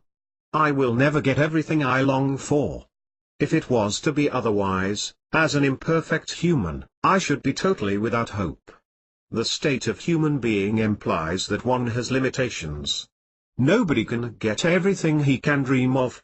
If this were not so, we would cease to be human and transform into gods. Then we could very well think of becoming the only god and feel loneliness and isolation for eternity. The main question doesn't refer to what one owns but if one is happy with his situation. Nobody can test your level of success and happiness without your participation. It has nothing to do with your level of living, your influence, your friendliness, your celebrity, your rank in society, the apartment you live in, the value of the car you drive, or anybody's assessment about you. Don't let yourself be dragged in the spiral of fashionable circles with the hope that it will bring you happiness. If you're not made for that, you will find yourself so busy trying to keep up that you will feel very uncomfortable. What is bliss to one can be hell to another. Not everybody would be happy under the limelight of fame. While a number of us cannot find happiness without being seen on TV and quoted in the papers, most of us do prefer a calm and peaceful place rather than a public stage. Reality has many faces. It is not the same to us all. Whatever you do, do it keeping two things in mind: A. Happiness for you. B. Happiness for others. Associating the ultimate goal to your daily acts will help you avoid serious mistakes. Many people rebel against the notion of spreading happiness around. They don't understand the basic principle. Normal happy people do spread happiness around naturally. They radiate rays of pleasure, peace, and happiness. On the contrary, unhappy, unsatisfied and frustrated people emit bad vibrations and create violence and difficulties. A good, decent and happy person does disseminate good feelings around even if she is completely ignorant of the fact. Just think of what a smile can do and you will understand what dealing happiness around means for you and those around you. Get into the habit of doing it intentionally and you will benefit twice as much. Let's end this chapter with the last bit of mundane sense. One doesn't measure success comparing with others but rather with himself. What would the situation have been if you had not done what you have? If at ball game of any type, one used to bat for 125 and now managed to score 150, he returns home with a great elation in his heart because he feels he is improving. Champs do regularly bat for a much higher average but many return home feeling disappointed that their life is meaningless. One who is endowed with more talent needs to score much better to feel successful and find happiness. The bonds that link our parts together. We have already imagined how cosmic objects are formed. Let's now look at man and try to understand why all our parts stick together. No particle is exactly free. It is necessarily part of an organized system. Before our formation, all our components were parts of another creation. Why did they detach themselves from that organism to associate with ours? The answer is evolution. In the very same way, our bodies will terminate their current lives and associate with other parts of creation. Whether as leading entity or as a junior associate will be determined depending in many factors that will vary for each of us. It is easy for a human to realize that there is a force that binds all our components together, though that force remains unidentified. Each human being is made of billions and billions of elementary particles clinging to one another. At one point, the process of growing stops, leaving the organism free to continue its life as a mature creation. Later, the reverse process comes into action and plays its role until the moment comes when all particles that had associated with the body get free and move out to carry on their separate mission. What is that force that attracted all the particles required to build men? How come they were free to be used in our composition, and why will they, one day, part from us and join another organism? Why has the elusive intelligence that presided over our formation made us temporal? Is it a use and discard concept as some thinks of? Why does that powerful force that firmly held billions of particles together give up after 50, 70 or 100 years? Why does that force keep an interest in our organism only while it is living as a human being, abandoning us afterwards? The answer to these all similar questions is always the same: evolution. No creation, whatever its form, lasts forever. Man, as every other part of this creation must move ahead. You and I must work positively to our future well-being. This planet is our school. Nature is our teacher. Just like in this life, the best students will have a better chance of getting the best jobs in their next assignment.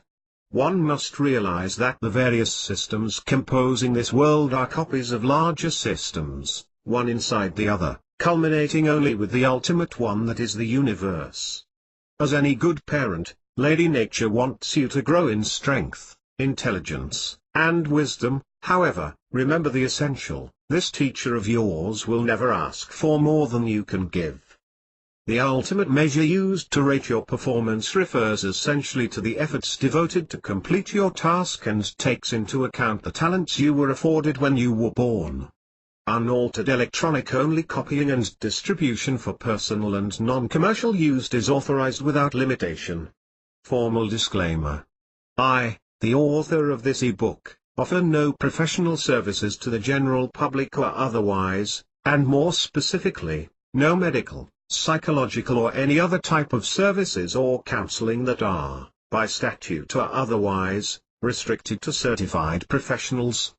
Considering that people who cannot assume responsibility for their own fate create the first barrier towards improving their lives, considering the propensity of an always growing segment of the Western population to discharge on providers of all sorts of services or products their own personal obligations and make outrageous financial claims where their lack of courage and or proper care is involved, I wish to make it clear that I offer no guarantee of any kind whatsoever.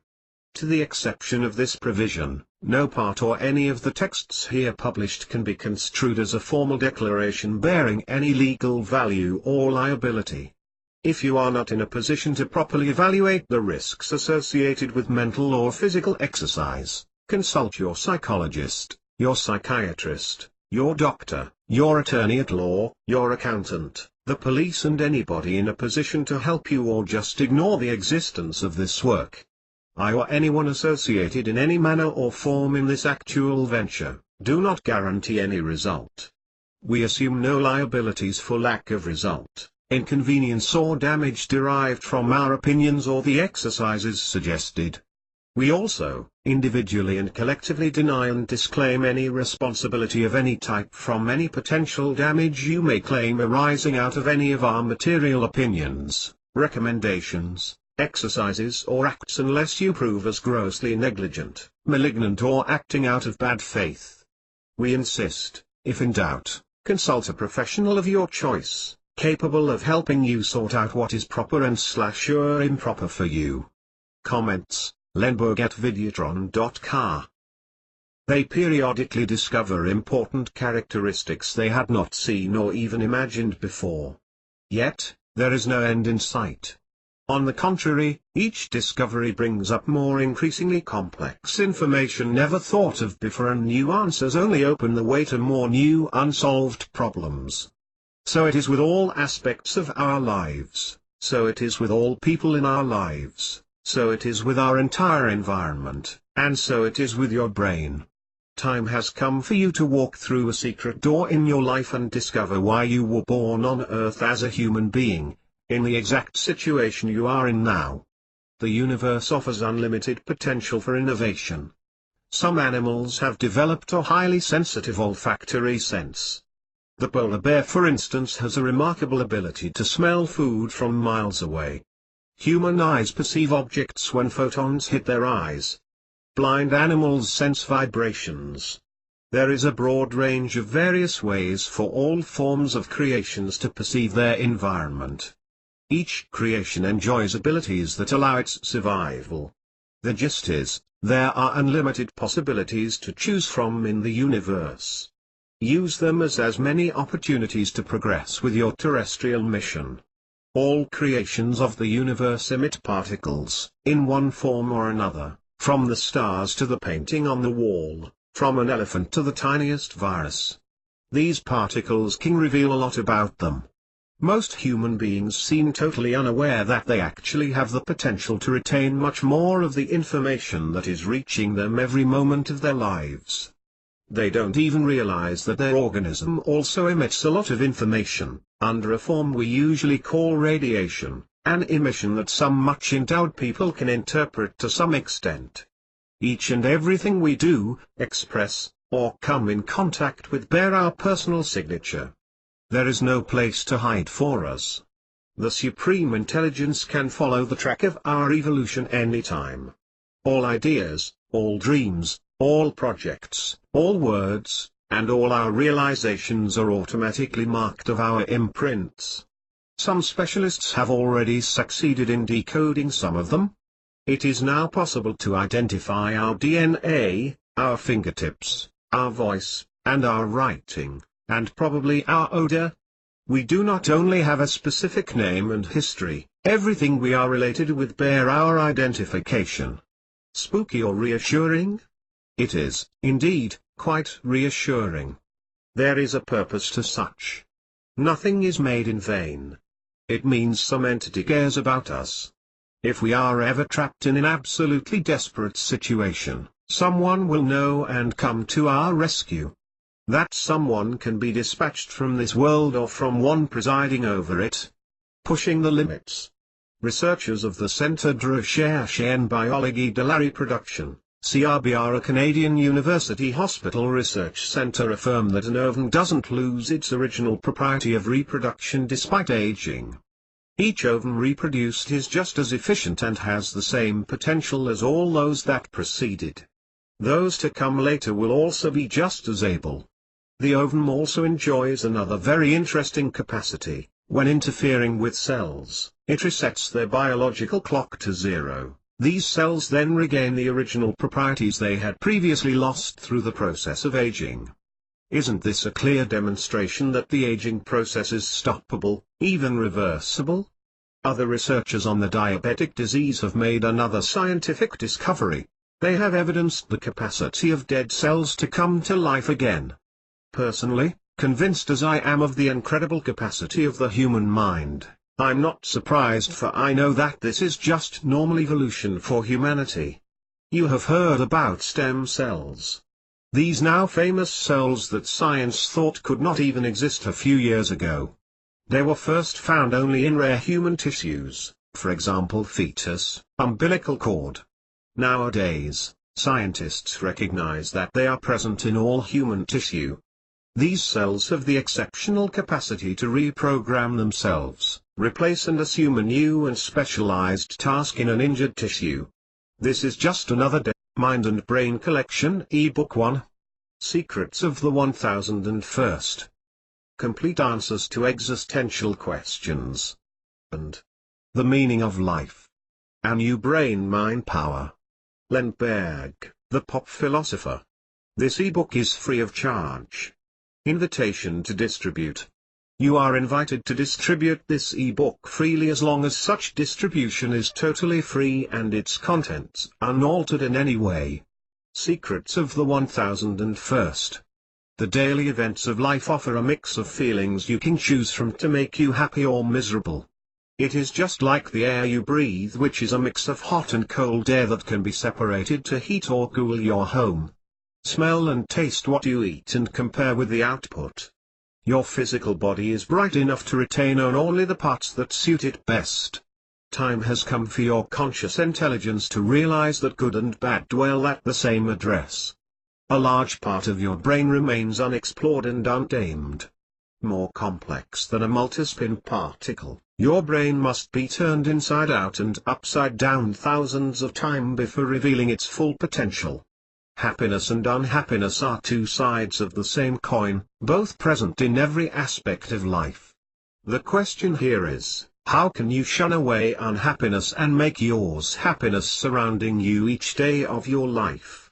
Secrets of the 1001st invites you to discover one of the countless hidden facets of your personal world. It urges you to walk into the mirror and visit a universe of affluence that is all yours and quite within reach. Mind-boggling, flabbergasting, odd. And this one as the spine. The spine, secrets of the 1001st. Complete answers to existential questions. Lemberg, the pop philosopher.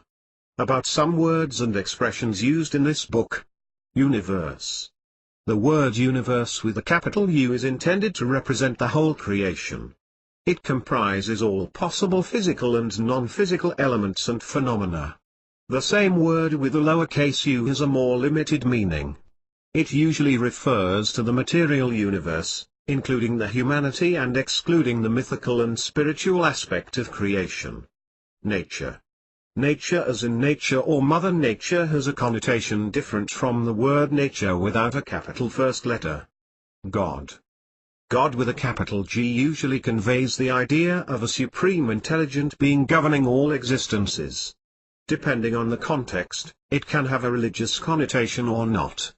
1001st and brain. In this context, mind or mind usually associates with an abstract intelligence including the brain. More often than otherwise the word brain will refer to the organic composition sheltering the human intelligence. Subconscious. Subconscious mind, inner intelligence, inner body, inner associate and like terms are often used as synonyms without any discrimination. The context should always guide the reader as the above definition will suffer many exceptions and could lead to confusion when interpreted too strictly. Secrets of the 1001st. Complete answers to existential questions. Preface. Your life must be dedicated to the task of finding your point of harmony with all other elements of the creation. Happiness lies in no other place. No creation of the universe can exist as a fully independent entity. Every form, whatever its composition or substance, exists as part of a larger system that is part of the whole. One cannot always take and never give back. If you wish to make happiness yours, you must first spread its seeds around. These will then grow, ripe, and bounce back to you the boomerang way. If you're too stingy and mean to act generously, happiness will elude you for the duration of your life. This book will guide you through the labyrinth that will take you to the destination you must reach to dutifully complete your mission on planet Earth and make the whole voyage a happy and fruitful adventure.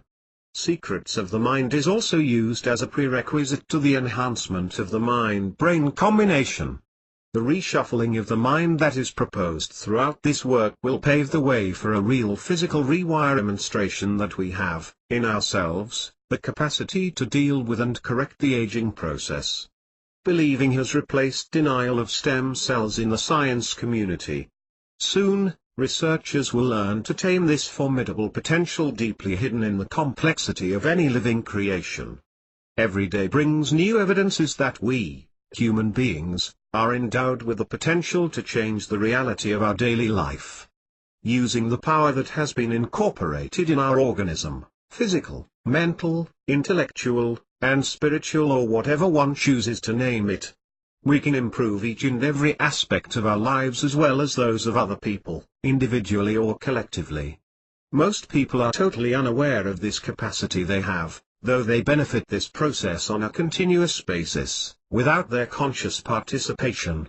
What I advocate in this book is that you become conscious of your own capacity and use it willingly to upgrade your life and reach perfect harmony with nature. Have you ever sensed you can suddenly feel and see something you had missed for a long time? Something that seems to have existed forever but was kept hidden to you till the time was right? What doesn't exist for you at this moment may very well be available to a fellow human being. Your reality is unique and ever-changing. Your mind has been forged by a number of dictums, dogmas and beliefs. Your development is the product of a culture. And any culture, whatever its source, has fences and limitations. While what has been achieved may be commendable, the process of growth, inevitably, slows down. You may even have reached a point where no serious gain seems possible. The spark of life that was active in your early age is already losing its intensity. Your unconscious mind has become impervious to your conscious request for improvement. It remains insensitive to your demand to rekindle the fire, return into action, restart the process of development and grow more intelligence and more abilities for you. The stagnation will persist unless you challenge it with something radically different and appealing. Your brain and body develop for as long as there is a need to adapt and extend their capabilities to cope with the environment. As soon as that point is reached, they become less excited and the subconscious stops seeking to expand the development of your abilities merely because there are no more challenges goading them. In a way, it shuts itself up and begins to run in a closed circuit. Unless you put new logs in the fireplace, the intense flame of constant growth and development dwindles. If you are to make some progress, time has come for you to poke through the embers, shock and surprise your mind with new ideas. We're not unlike students who feel tired and bored at the end of a school day. However, if you manage to ignite their interest with something new, in contents or presentation, you might well hear them ask for more. It's all about piquing their interest or curiosity. In order to get your brain to restart the process of generating new neurons and synapses, and developing additional intellectual and physical capabilities, it is important to remove some barriers and limitations that have been erected in the past. It is essential that these borders go. Let's call the first phase of modification, the reshuffling of the mind. When one is placed in a new, unfamiliar environment, the brain works overtime. Faculties are sharper, and your sense of observation is in full alert. Let both sides of your brain, the gray matter and the white matter, explore, analyze, assess and understand the new situation and react appropriately. The brain analyzes all new elements it is confronted with, compares them with the ones he is already familiar with, and draws some conclusions. In doing this, the mind develops new knowledge and new abilities. The human mind, in this way, is not much different from muscles which, after stretches of disuse, respond to sustained physical stimulus by developing more strength and, in the long run, resistance to fatigue. The same principle works with the brain. When exposed to and confronted with new notions, especially when they are arguable, debatable and controversial, the brain's capacity expands and grows more powerful. Upgrading the brain. Upgrading the brain refers to two different visions depending on the profession of the specialists treating the subject. On one side, the neuroscientists have in mind the improvement of the brain by way of physiological changes. They talk about generating or regenerating the neurons, synapses, and all other physical components of the brain matter. Wiring is a familiar term used to designate the whole collection. The scientific ones are brain plasticity, or neuroplasticity. Attempts to rekindle or assign new tasks to existing neurons are also part of the game. On the other side, stand all kinds of psies. To them improving the mind is mostly, though not exclusively, concerned with memory tricks, methods, and mental exercises aiming at improving the performance of the original brain at the exclusion of the intention of adding or altering its physical components or connections. You'll find in this work what some people will qualify as strange ideas. You might think, this has nothing to do with self-realization. You could be right, or you could be wrong. Many people will tell you to pray if you want something. They are nice, good and friendly people. That's great, yet you can do more. What I am trying to do here is transform you from someone who begs for favors into a person who works on his goals and participates in turning them into reality. See the difference? A young man, perfectly sound and healthy but reluctant to work, asks his parents for money to buy a car while he spends his own funds liberally. On the other hand, his sister works hard and makes savings, but asks for a temporary loan. Whose claim do you think wise and responsible parents would value more? Modifying the brain is no easy task. It requires serious efforts. Creating a friendlier line of communication with your unconscious intelligence and convincing it to transform one's wishes into reality is not for everyone. Then, why should one attempt to improve both? The answer is, because it's very rewarding. One must accept that no two individuals are the same. In this book I take into account that uniqueness. For this very reason there can be no shortcut. Together, We'll work on transforming both your intelligences, the conscious and the unconscious ones. These new ideas will become the sources and the roots of all modifications in your physical body, a term that includes your brain. To bring about these changes, we must create new patterns of thinking. We are about to shock and challenge your actual beliefs in more ways than one. Your refusal to fully ponder these notions is like refusing to take medication to cure your illness. It won't hurt you, but it won't help you either. Allow me to use an analogy. Let's refer to hypnosis. Actually, hypnosis is a very simple technique. Yet not everybody can induce it, and it doesn't work well with everyone. According to most specialists in the field, about 1/3 of adults can be hypnotized. I completely disagree with such a declaration. In my opinion and experience, the figure is more like 2/3 or more. A clever hypnotist will succeed in inducing hypnosis in roughly 1/3 of a crowd. So he says, these fellows are the only ones in this group who are sensitive to hypnosis. I am the best and no one can do better, true? A moot point. What he doesn't know or doesn't admit is that in other circumstances, when the other 2/3 of the same crowd is in a different mood, another performer using different techniques will succeed in inducing hypnosis in a percentage of those that seemed totally refractory in the first attempt. The conclusion being, whatever you think you know or really know, there is room for new ideas. These new ideas, or at least these new ways of approaching a problem, cannot be dodged. Both your intelligences must take a different look at this world and this universe to change. Old patterns have already exhausted their full potential. Imagination and creativity have to come to the rescue. Existential, philosophic, psychological and practical questions need to be mulled over again of the brain with the goal of largely improving and enriching one's life.